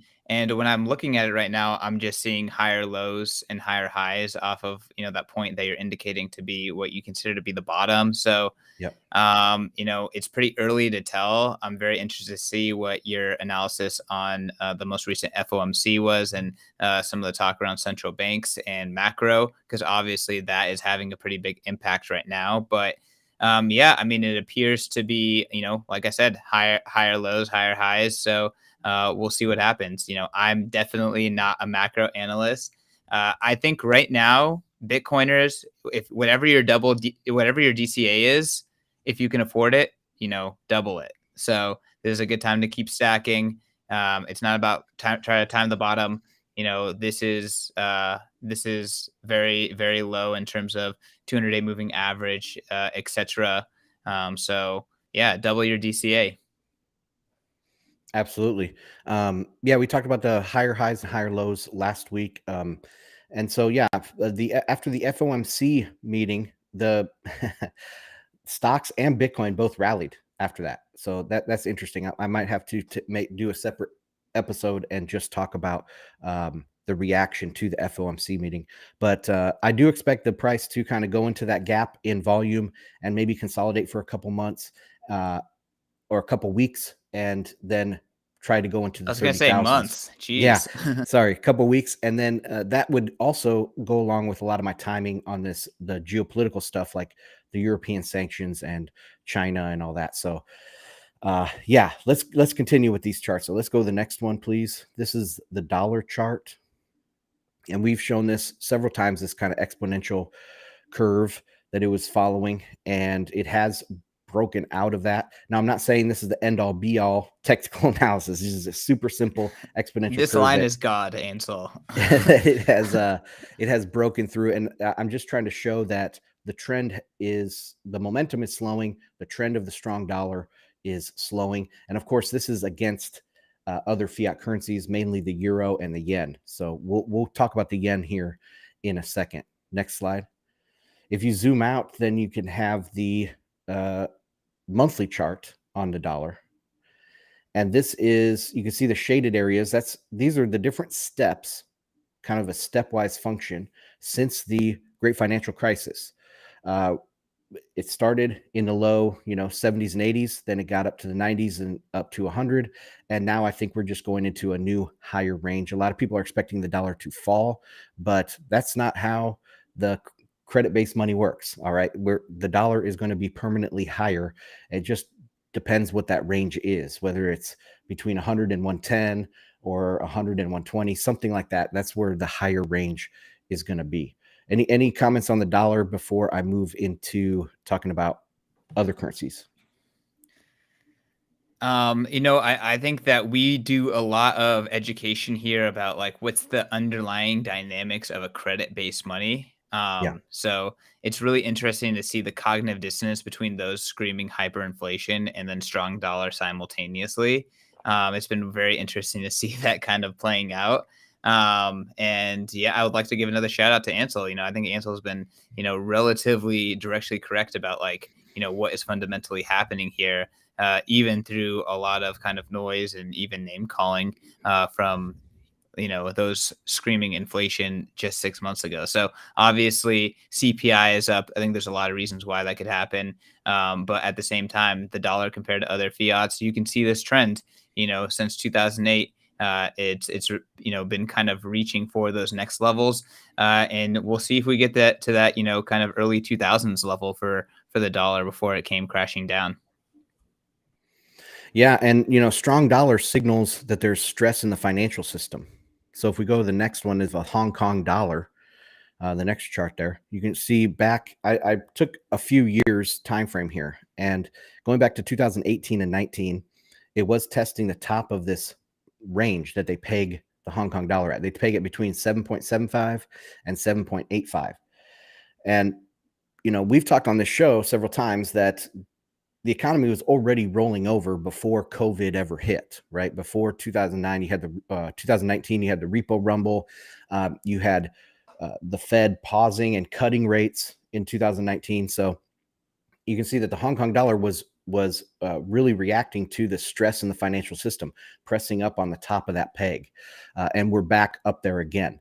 Now, Hong Kong does have a lot of dollar reserves, so I don't think this is in danger of breaking anytime soon. But I do think that it does signal that China is having a major kind of dollar shortage, a major credit problem going on, and we've covered that on the show here, and we'll cover a few other things today.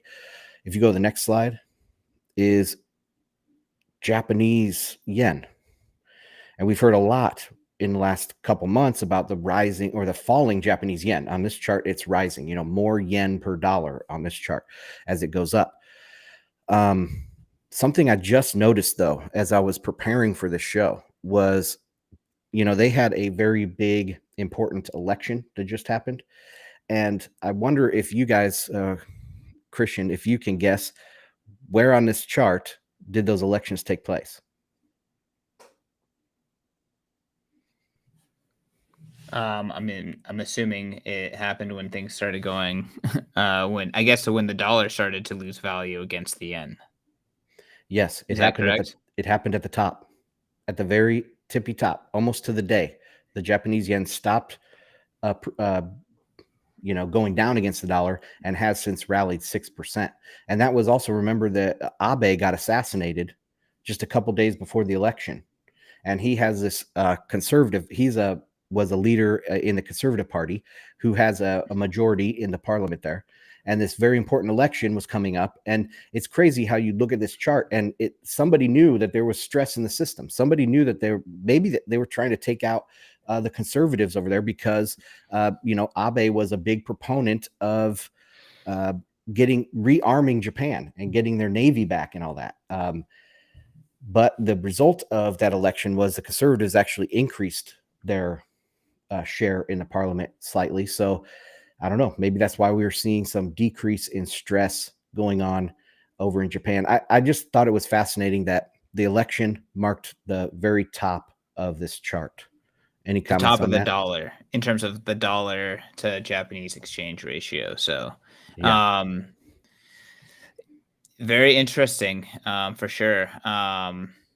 It really is interesting to see how these charts react to global events. And, you know, I'd even be interested in, like, you know, you've done this before, but you've like done highlights and you've done like pointers of like global events. I think you did that with a cash rate as well as Bitcoin price, around like the China exodus. A lot of that kind of analysis is very, very interesting to see. So very good observation there. And yeah, I mean, I think that there's other signals kind of like this everywhere. So you just gotta, you know, be able to find them. Yeah. And there is, you know, the main rival of Japan is China. And there's all this military talk now with Taiwan. And so I just think that there's stuff going on that we don't see in the headlines, and that you can see in the charts. Once you can see it in hindsight, like, oh, look, this is what happened when this political event happened. And so somebody must have been on that side of the trade, or, you know what I mean? And I just think it's fascinating. So next couple charts I have here is on the yield curve. So Chris, could you go to number 8? Yeah. So I've been posting this on Twitter almost every day, maybe every other day, as an update. And what you see on this colorful chart, that's just the yields on all of these different tenors of U.S. Treasuries. So up to the 10-year, you have 4-week, 3-month, 6-month, 2-year, 5-year, and 10-year. And it's just interesting that as the Fed has been raising this Fed funds target, the higher end or the longer end of the yield curve doesn't care. It's still crashing. And even after they did the 75 basis point rise, you know, just last week or whenever it was, the rates have crashed since then. So it's amazing. A lot of people are watching the 3-month and 10-year. That's the next one to cross. And if you go to the next slide there, Chris, that's the 10-year 3-month. And look at that curve. I mean, I pointed out some periods back in 2019 when Powell pivoted last. He pivoted at around 35 bips. And then he started cutting rates when this went inverted. But just look at that, what's happened over the last couple months. It's gone straight down, and the market is expecting some crazy event to happen, whether that's this week, next month. What I do expect is usually markets tend to be very volatile around the end of Q3. I think I mentioned this last week as well, but you have, you know, Lehman Brothers, you have 9/11, you have the 92 Soros attack on the British pound was in October. Then you have 1987, the big market crash. You have 1929 and the Great Depression crashed in October. And then you have even the panic of 1907 happened at the end of third quarter. So it seems like the end of third quarter is when all of these big market crashes happen. And this chart is signaling that there is major stress in the system. So all eyes from me are going to be on about September 15th to October 15th. That's when I'm expecting some major fireworks. Very interesting. Okay. And just so you can be really specific, looking at this chart, effectively what you're trying to show is that the market is doing its thing. The Fed is, yes, making a proclamation.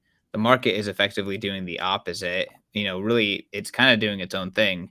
It doesn't really seem like it's necessarily reacting to the Fed directly. Is that what you're trying to indicate here? Yeah. Remember the Fed Powell pivoted around the middle of last year, at least in his rhetoric. It didn't really start until December, but this chart didn't peak until May.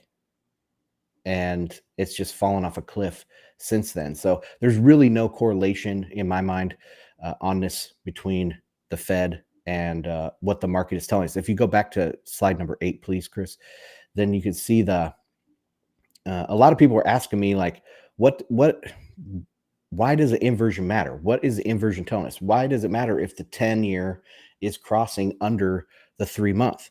Well, these two things have different utilities. They have different functions in the financial system. So usually treasury bills, 1 year or less, they are used as collateral in repo. So that would be for like business operations. And then the 10-year and 30-year, those are usually used as hedging devices. So for against uncertainty in the future. So if the 10-year is more popular, that means that the rates are going down because more people are buying the 10-year versus the 3-month, right? Relatively. And that inverts, that means the biggest, most sophisticated market in the world is hedging more than they're doing their normal operations. And to me, that is a pretty significant thing. They're expecting something to happen in the very near future, and the hedging pressure continues to grow. And then once you get inverted, that means the probability of something happening, because everybody's hedged. So everybody can see more and more that there's a crisis coming in the near future. And as those things go inverted, it takes a lot of money and a lot of pressure to push these things inverted. Once they do go inverted, the probability of something happening is very high. So that's what the yield curve is telling us. All right. So prepare yourselves. Ansel's targeting, end of Q3, beginning of Q4. Historically, it seems like pressure builds. There's a cyclicality to the world, and it really is amazing seeing these long dated bonds going under the short dated bonds. So obviously, that's saying something. So and it I would say, like, at the very core, it's indicating that the system is not working. There's something wrong here. But I'm sure there's more specific things. But I don't have much to add. I don't know if you have another chart here, or if we want to go to the next subject. Let's go on to the energy charts real quick. We got plenty of time. We got a whole hour for this, Christian. Chart ain't no rush. Here. Chart heaven. All right. So I'm is just dumb. Oh, come on now. This is a chart of WTI oil. This is U.S. oil. And I just drew a few lines on this chart. And I know a lot of people in Bitcoin don't like technical analysis, but I think it's amazing to look at this chart. You see where back in March of this year, it broke out. And right at that level that it broke out, it's been testing several times. And right now it looks as if it might break down out of this support. And where's the bottom for oil? I think this is a very important chart in the world, because where oil goes, CPI usually goes. A lot of people were calling for higher oil prices, but as we can see, it keeps dipping under $100 a barrel. And my expectation is that it continues lower. We're going into recession, and in recession, demand goes down. So as especially in China. I mean, they're in a financial crisis. So the demand in China is going to fall through the floor. So demand around the world is going down for oil. At the same time, month over month, we're getting increases in the supply of oil. A lot of people were scared that the Russian supply would come off the market. They've been pretty stable.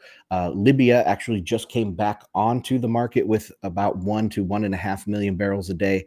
The U.S. keeps adding slightly. Right now, the U.S. is pumping about 12.1 million barrels a day. The record is 13.1. So we're pretty close to the record oil production in the U.S. And that's with all the stranglehold of the administration, on the oil companies and things. So yeah, I expect recession to push demand lower, and supply is going to remain relatively constant. So I think the whole narrative of really high oil pushing a reinforcing inflation cycle is way overplayed. If you go to the next chart, go. Well, before we go, what Yeah. does this mean for Europe? Because simultaneously, Europe is facing a crisis in actually getting energy, both because of their actions domestically and within the EU, as well as because of altercations with Russia and that supply chain, and even also issues in the U.S. I know a really big. I think it was a liquefied natural gas facility in Texas blew up. And Yeah. that at least took several months of production offline that was really earmarked just for Europe. So what does all of that, kind of like stress in the European energy markets, and then simultaneously energy prices and oil prices going down, like what does that mean? Well, I mean, Europe is in a completely different situation. When I look at the world, I see there's kind of three major powers or areas of concern. You have Europe, and that includes Russia, China, and that includes like Japan, and then the US. So in the US, I see the recession pushing oil prices down, CPI coming down, relatively stable over here. But in those other two areas of Europe and China, they're having their own problems.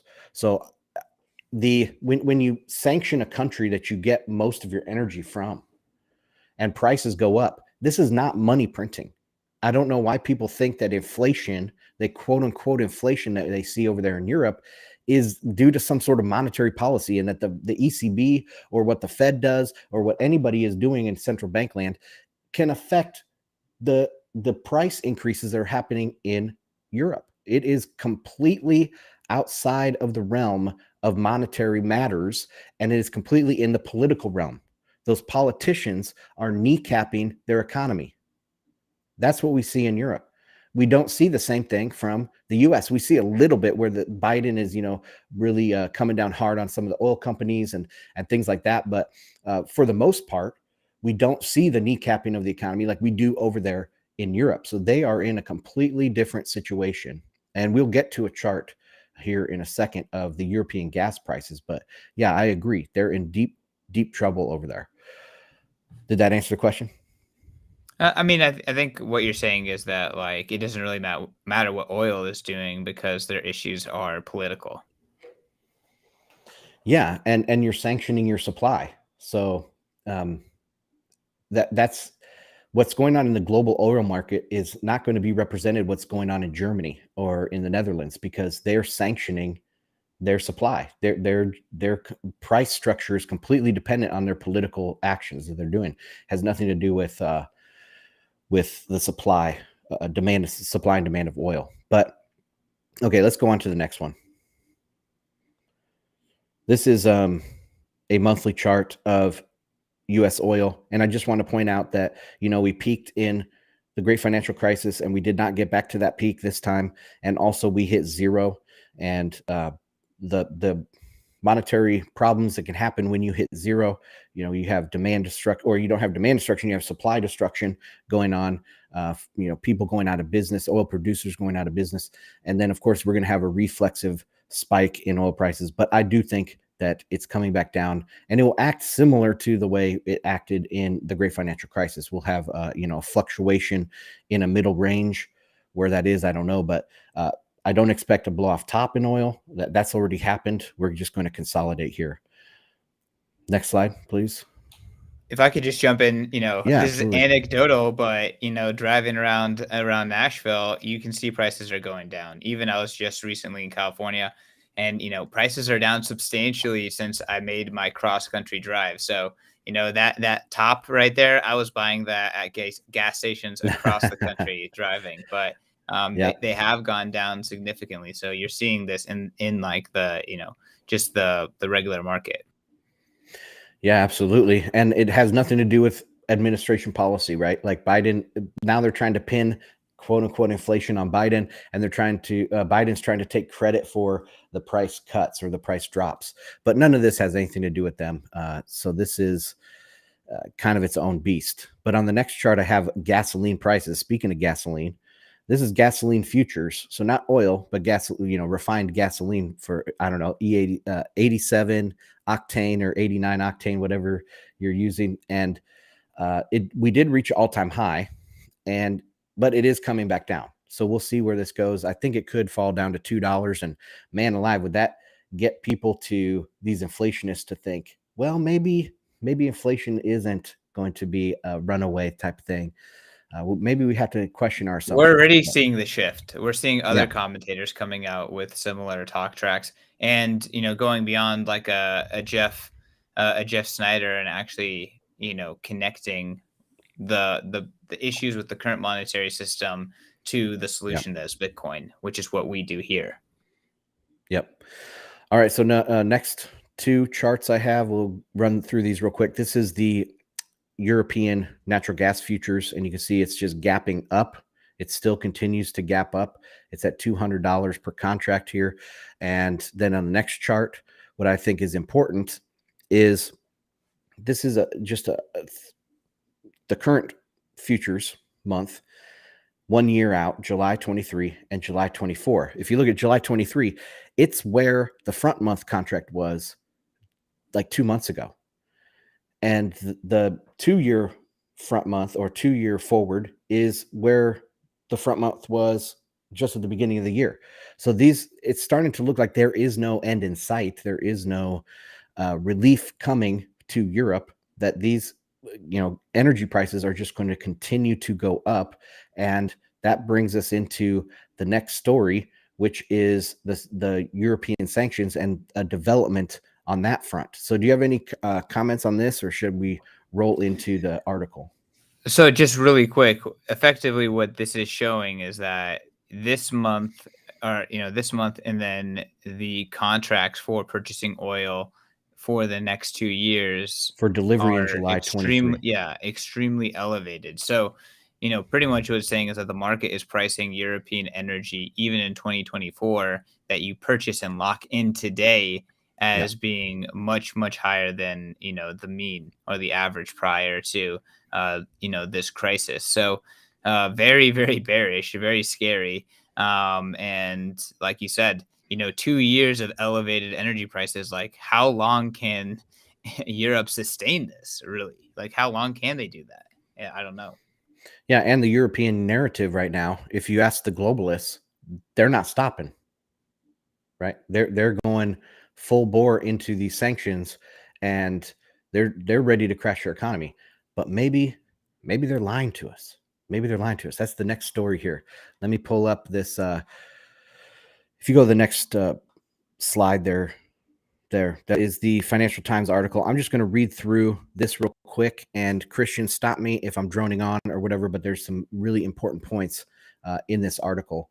So European governments have eased back on efforts to curb trade in Russian oil, delaying a plan to shut Moscow out of the vital Lloyd's of London maritime insurance market, and allowing some international shipments amid fears of rising crude prices and tighter global energy supplies.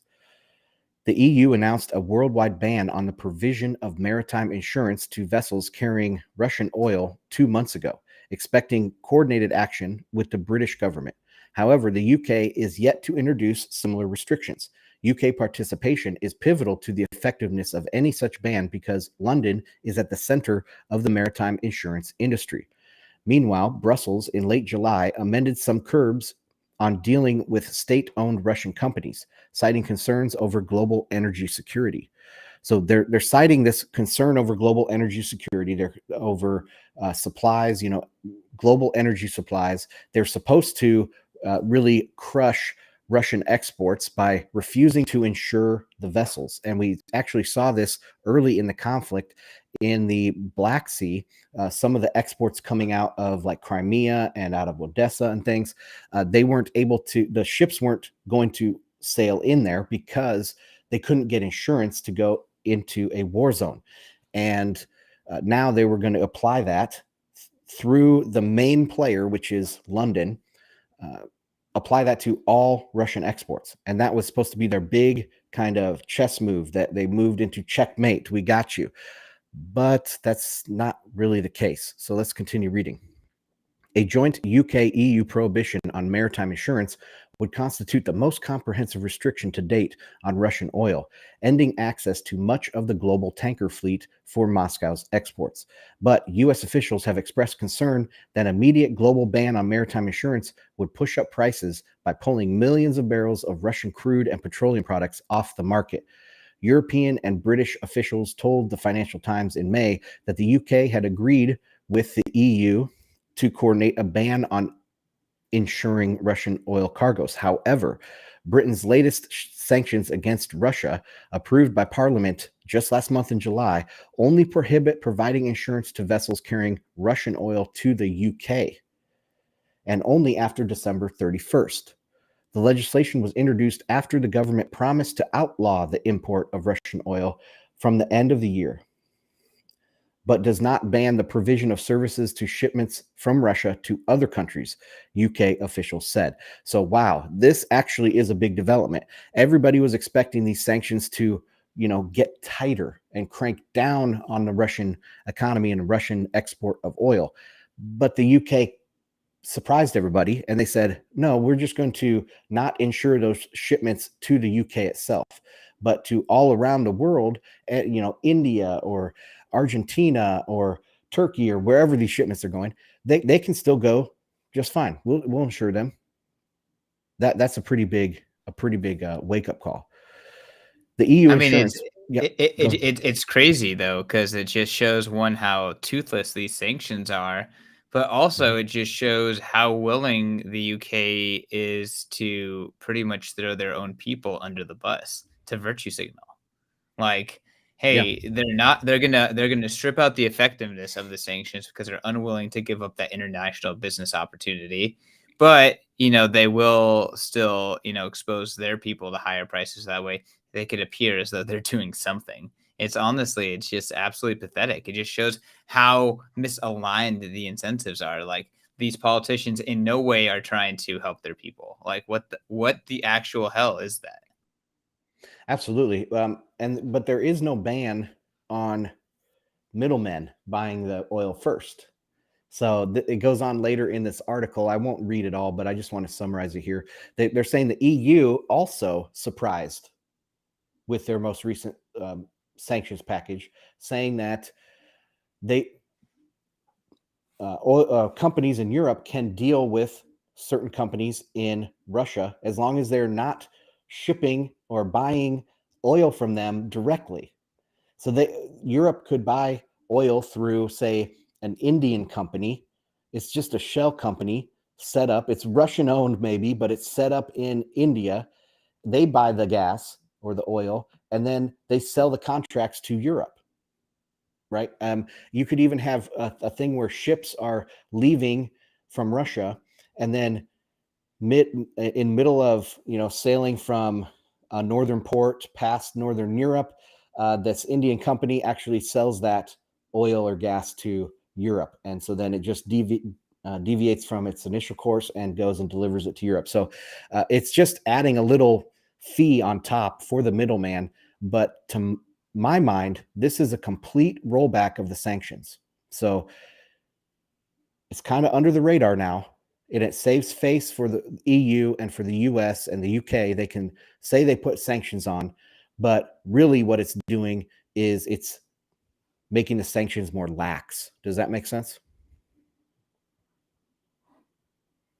It does make sense, and effectively what it does is it's really sinister because it's like each country or each nation or each electoral body is pretty much willing to throw the market, throw their people under the bus, and then on the flip side, completely defang the actual mechanism. They're all willing to do that, Yeah. So it's like, why why are you misleading people? Like, why are you like what is happening here? So I think it Saving is face. quite alarming. It's really quite alarming. But yeah, it is saving face, and it just shows the ineffectiveness. Like these politicians and policies, like they'll do whatever it takes to say, look, I did this thing, I fixed it, and I'm the reason prices went down because of our whatever policy. And I mean, it's all just a game. It's really sad. Absolutely. Well, Russia called their bluff. Russia knew that they couldn't make it through winter, and so that kind of one of the themes of this show, these two geopolitical topics I want to talk about, Europe and China.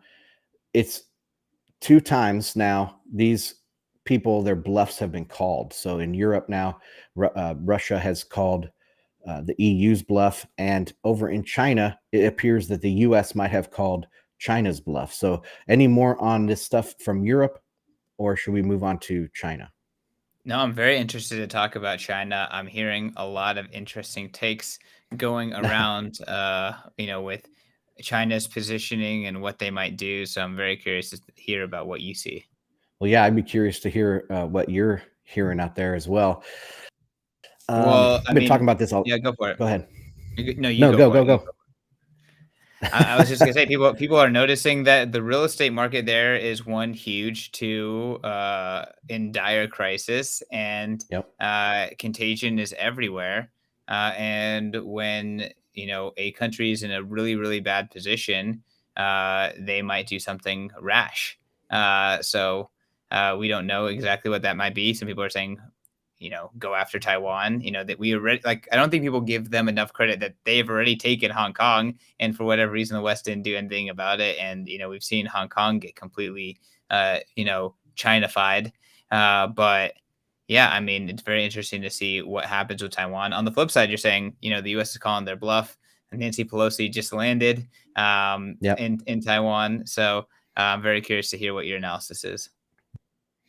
All right. Well, yeah, I said that this wasn't going to be a big deal days ago on my live streams over on Telegram, because the way I understand the situation is, yeah, they do have a big credit crisis happening in China, and that can like stoke nationalistic fervor to go out and prove themselves, or even to change the minds of people away from the financial crisis towards the enemy abroad that's actually the one doing this to them.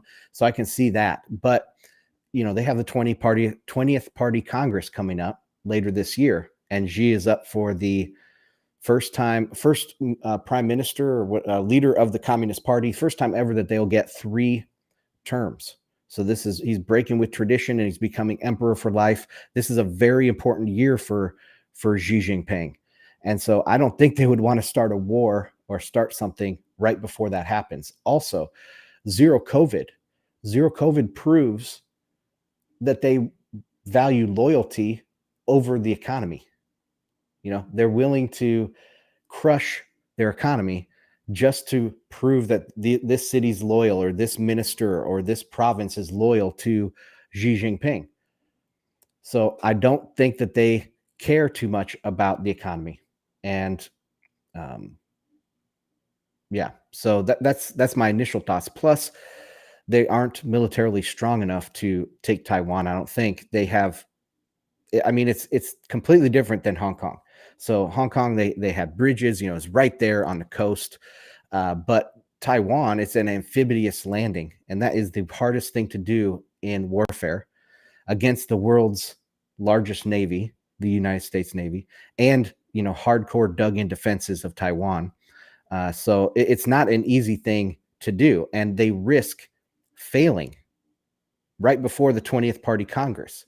So I don't think they're going to risk that. I was like, no, this is, the U.S. is calling their bluff. I wouldn't have done it, but a lot of people think like the U.S. is dumb with foreign policy, and I think 99% of what they do is dumb with foreign policy. But in this case, after looking at it, I was like, wow, this was actually a very smart move to call China's bluff. And the reason why I like this is because China they're globalists. They're in the same boat as the globalists over there in Davos, because China relies on the global system. They are the biggest manufacturer, the biggest importer and exporter of almost everything out there. They rely on international trade. And so they are globalists. They want globalization. They did so well in the last 20 years, 30 years based off globalization.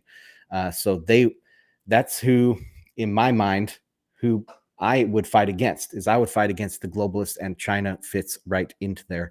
Plus, of course, there are human rights abuses and all of that stuff going on. But yeah, that's my thoughts. Any pushback on that, Christian? No, I mean, I largely agree. And I did hear kind of analysis talking about this Congress, and we've been talking about Xi becoming the emperor of China, and how important it is. And really, it's kind of insane seeing, it all coming crashing down on the verge of him being crowned emperor. It's like, Rome is falling to some degree. But yeah, I mean, you've talked about this multiple times on the show. Deglobalization, reduction in credit, and reduction in growth is really, really, really bad for China, because everything about China is modern China has been built on this most recent, kind of globalization trend. Oh, absolutely. This morning I had a rant on my Telegram live stream where I went through, why that over the last 75 years since World War II, why have we moved away from a commodity money towards a pure credit-based money? And mainly it's because, the strength of pure credit-based money is its expansion capability, right? You can really lever up with the credit-based money. And so after World War II, they had just a world that was ready to take on credit. So first they expanded credit in Europe, and Europe had a recovery. Then they expanded credit in Japan, and Japan had a recovery. Then it moved over to China, and they just kept expanding credit. But credit-based money has a weakness, and that is once it expands too much and it has to deflate, then everything will go. So I think that it was a natural evolution towards credit-based money after World War II. We can see this in the evolution of the Eurodollar system. No one planned the Eurodollar system. It just naturally evolved to take over in the 60s and 70s. And then you have the end of the credit-based system and a return to a commodity-backed money, which is Bitcoin, because the strength of a commodity-backed money is that it controls credit, right? It keeps bubbles from getting out of hand. Well, what do we have now?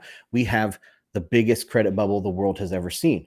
So naturally, I think over the next decade, the world is naturally going to go towards commodity-backed money again, which Bitcoin is the best choice for that. So this is a natural evolution towards credit-based money and a natural evolution away from credit-based money towards Bitcoin. All right, I'll get done with that. What are your thoughts on that rant there, Christian? Great rant. And I agree that there is this monetary sea change. It is absolutely incredible to see a world where, you saw Iraq get invaded, you saw Gaddafi getting assassinated, when they ever tried to question dollar supremacy and the dollar monopoly on oil sales. And now we see that system have been completely and totally disrespected. No one cares about it anymore. Yes, there are no other liquid alternatives, but no one is scared of that system anymore. And I think it's fair to say that the petrodollar may be over. So with that kind of context, what is going to fill the void as all of these, the BRIC nations are starting to scramble and get more allies, and people are trying to find some sort of alternative system, and they're trading like the worst fiat on the planet. So I think that is ripe for Bitcoin to fill that void. I think Bitcoin is that neutral settlement layer. I think that proof of work makes Bitcoin very palatable for countries. And I agree that Bitcoin as a commodity money is perfectly placed in this time of transition. Yeah, well put. I think that everyone knows that the dollar system is fatally flawed, especially everybody in macro, everyone in like investing, large money moves of governments and large multi-trillion-dollar corporations. They all know that the dollar system is fatally flawed. It's just the least fatally flawed right now, right? It's the least bad place to be in the coming crisis. And so that's why that's like the dollar milkshake theory, that it's going to suck value out of the other currencies and into the dollar. But the end, like I think a lot of people think that the end will be inflation. And that's one thing we've talked about for a long time, is that people think that the government will just print more money and the end of the credit bubble can be fixed by more debt. We'll actually get inflation. But really the end of it is a deflationary grind. And like I said, at the end of a credit-based system, it's going to be a natural evolution towards a commodity-backed money because it plays to the strengths of the commodity-backed money. So anyway, that's all I got for this week, man. What else should we wrap on here? Where's Bitcoin going from here, Ansel? I know we talked about the chart, but are we going up? Are we going down? Is Bitcoin affected by this crazy uncertainty that all the hedging that we're seeing in the bond market? What happens there? Like, let's try to like bring it back to Bitcoin a little bit and maybe give people some insights onto at least what you're thinking about the short-term effects. Yeah. So it was a surprise with the FOMC that after they raised interest rates by 75 basis points, which is supposed to be tightening and it's supposed to be bad, right? It's supposed to be bad for the market. At least it's taking stimulus away from the market. Stocks and Bitcoin rallied. Now, why would that be? Well, at least for stocks, we know. Sorry, my chair keeps clicking. I have an old chair, an old car. I'm a real Bitcoin hodler. But anyways, hey, you're short Bitcoin if your chairs and your cars aren't older than Bitcoin. That's a fact. Okay, so the stocks rallied because stocks are forward looking, and maybe they see some credit crisis in the near future. But if you look back at September of 2019, they also saw something happening in September of 2019. I mean, the Fed was pivoting and the Fed was cutting, but then we had a repo rumble. The market didn't care. The market looked at it and they were looking ahead of that. So I think that what stocks are doing right now is they're actually looking past all of this acute crisis that's about to happen. They're looking 3-6 months down the road past where this acute crisis is going. And so that's where I see the Bitcoin is going to go with stocks higher over the next 6 months. Ansel, I remember when you were talking to Tom Luonga, who is a friend and someone who's been on the show multiple times. He was arguing that the Fed was just going to take it to the bloody end, and they were just going to rip rates up and bring Europe to its knees. Your position was a little bit more like, no, this is unsustainable. They're going to have to pivot, and even like the Fed tightening less than the expectations of them. Is showing some sort of a pivot-esque reaction from the market. What do you think of that dialogue from a few months ago, and how do you feel about, at least, it seems as though you were a little bit more directionally correct this time? Yeah, well, I mean, I guess you could say directionally correct, but I didn't think rates would get as high as they did. and I thought they would fall faster than they have. But the disagreement I have with Tom, which love the guy, he's I mean, very passionate and fun to talk to and fun to read his articles. So if you guys haven't done it, go to Gold, Goats, and Guns. Just search that in Google and you'll find his blog. I mean, his writing is top notch. But anyways, where I don't believe that the Fed matters, right? If you would do better knowing what's going to come or predicting the future if you just forgot that the Fed existed. And then when you look at the rates, that the rates are telling you everything you need to know. The Fed, if they hike to 4, 5, 6% for the Fed funds rate, and the 10-year is down at 2%, the mythology of the Fed is busted. No one will believe that the Fed can do anything. Their whole forward guidance, their whole reason for existence will be gone. So I don't think as the 10-year and as the long bonds come down, the Fed must pivot because else they would lose confidence. Another thing also is look at the repo rumble. Okay, the repo rumble was a highly acute problem with the repo market where it went bidless. You could not borrow cash and you could not borrow treasuries in the repo market. It froze. And when that happens, the system is about to explode. And the Fed had to react. They had to come in and provide stimulus to the market in that case, because if they didn't, the whole market would just unravel. Now, the Fed can't say, oh, look, I'm going to do this specific mechanical injection of stimulus, but they can come in and say, don't worry, guys, don't panic. We got you. It's going to be okay. We'll do this thing that will give some liquidity to the market, and then people will stop their panic and they will get back into the swing of things. Because what happens at times, is somebody's trying to borrow money and they can't find any money. And so they keep raising their bid.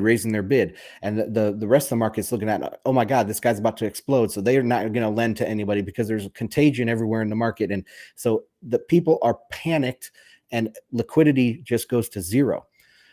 The Fed can handle that because they come in as the God Almighty of the market. And they say, look, guys, don't panic. We got you. We're going to get this back on track. And then they get past that acute panic phase. So anyways, long story short, I think that's where we're going towards. Again, we're going towards an acute panic phase, but stocks and Bitcoin are looking past that. They're looking forward 6 months down the road instead of 2 months. So that's it. I hope that made sense. No, it makes sense. And I've also just been, while listening to you, looking through the comments here. There's a comment that they should call you Ransel instead of Ansel, because you go on these spirited rants. And someone also is commenting that $5 per sat is a bear case. I love that. I've successfully turned myself into a Bitcoin bull meme with my ridiculous $1 per sat, $5 per sat, $6 per sat. Let's just call it predictions. But I do believe that $5 per sat is probably a bear case. And Bitcoin, hyper Bitcoinization is infinity divided by 21 million. And because Bitcoin is better money, it's going to make the infinity bigger too, because it's actually going to make our economy more productive, because we don't have to go through the economic hurricane and shit show that we're currently, being subjected to. So end of CK rant, I guess. But a big point of the show is to just show how bad, the current system is. Well, wait, what about if they peg $1 to 100 sats? Then it can never get to 6 sats. Yeah, that's how the central banks stop hyper Bitcoinization. It's just peg their fiat to an obscene amount of sats. I mean, back the dollar with Bitcoin at 100 sats per dollar, and that would be 1 sat per cent. That's a possibility in my future. So whatever, my predictions. Ansel, right, you're Q. becoming so bearish. I love it. I tease. Yes. I just came on because I figured I'd you tell you muted. guys. Oh, am I muted? Wait, can you actually hear me? You're struggling, delayed. bro. Now we can. You're speaking to us from Delayed. the past. All right, see ya, Q. Y'all, you can follow me at CK_Snarks. Q tried to sabotage my Twitter follows, but don't listen to him. Follow me at CK_Snarks. Number continues to go up on the follow, so I appreciate you all. And make sure to get Bitcoin Magazine print censorship resistant issue. Make sure to subscribe for the collector's issue where you get 2 copies, 1 plastic wrapped. Make sure to go and get a copy of the newest issue that's coming out next month. It'll be part of the subscription. And don't forget about Bitcoin Amsterdam. That is coming up in very close to 70 days here. So Bitcoin Amsterdam is going to be a blast. If you're at Bitcoin 2019, nothing better than a bear market Bitcoin conference. It's going to be a lot smaller. It's going to be a lot more diehard. Can't wait for it. October 12th to the 14th. Ansel. All right. So people can follow me on Twitter at Ansel Lindner and check out bitcoinandmarkets.com. That's where most of my content gets correlated there. So go to bitcoinandmarkets.com. Thank you. All right. Back to the hosts. Are we dropping it off to P or Q? Oh, Q's back. Am I back though? Can you hear me? Yes. Okay, cool. We're going to do a hard wrap here. So tune in tomorrow. We're going to be joined by Jeff Ross. Buy the censorship resistant issue. Use promo code BMLive if you go to the Bitcoin Magazine store for that and anything else you want. And also your Bitcoin Amsterdam tickets. Do it for the kids. Buy that Bitcoin Amsterdam ticket. I'm the kids. Do it for us. All right, guys. Have a good rest of your day. See ya. Let's go.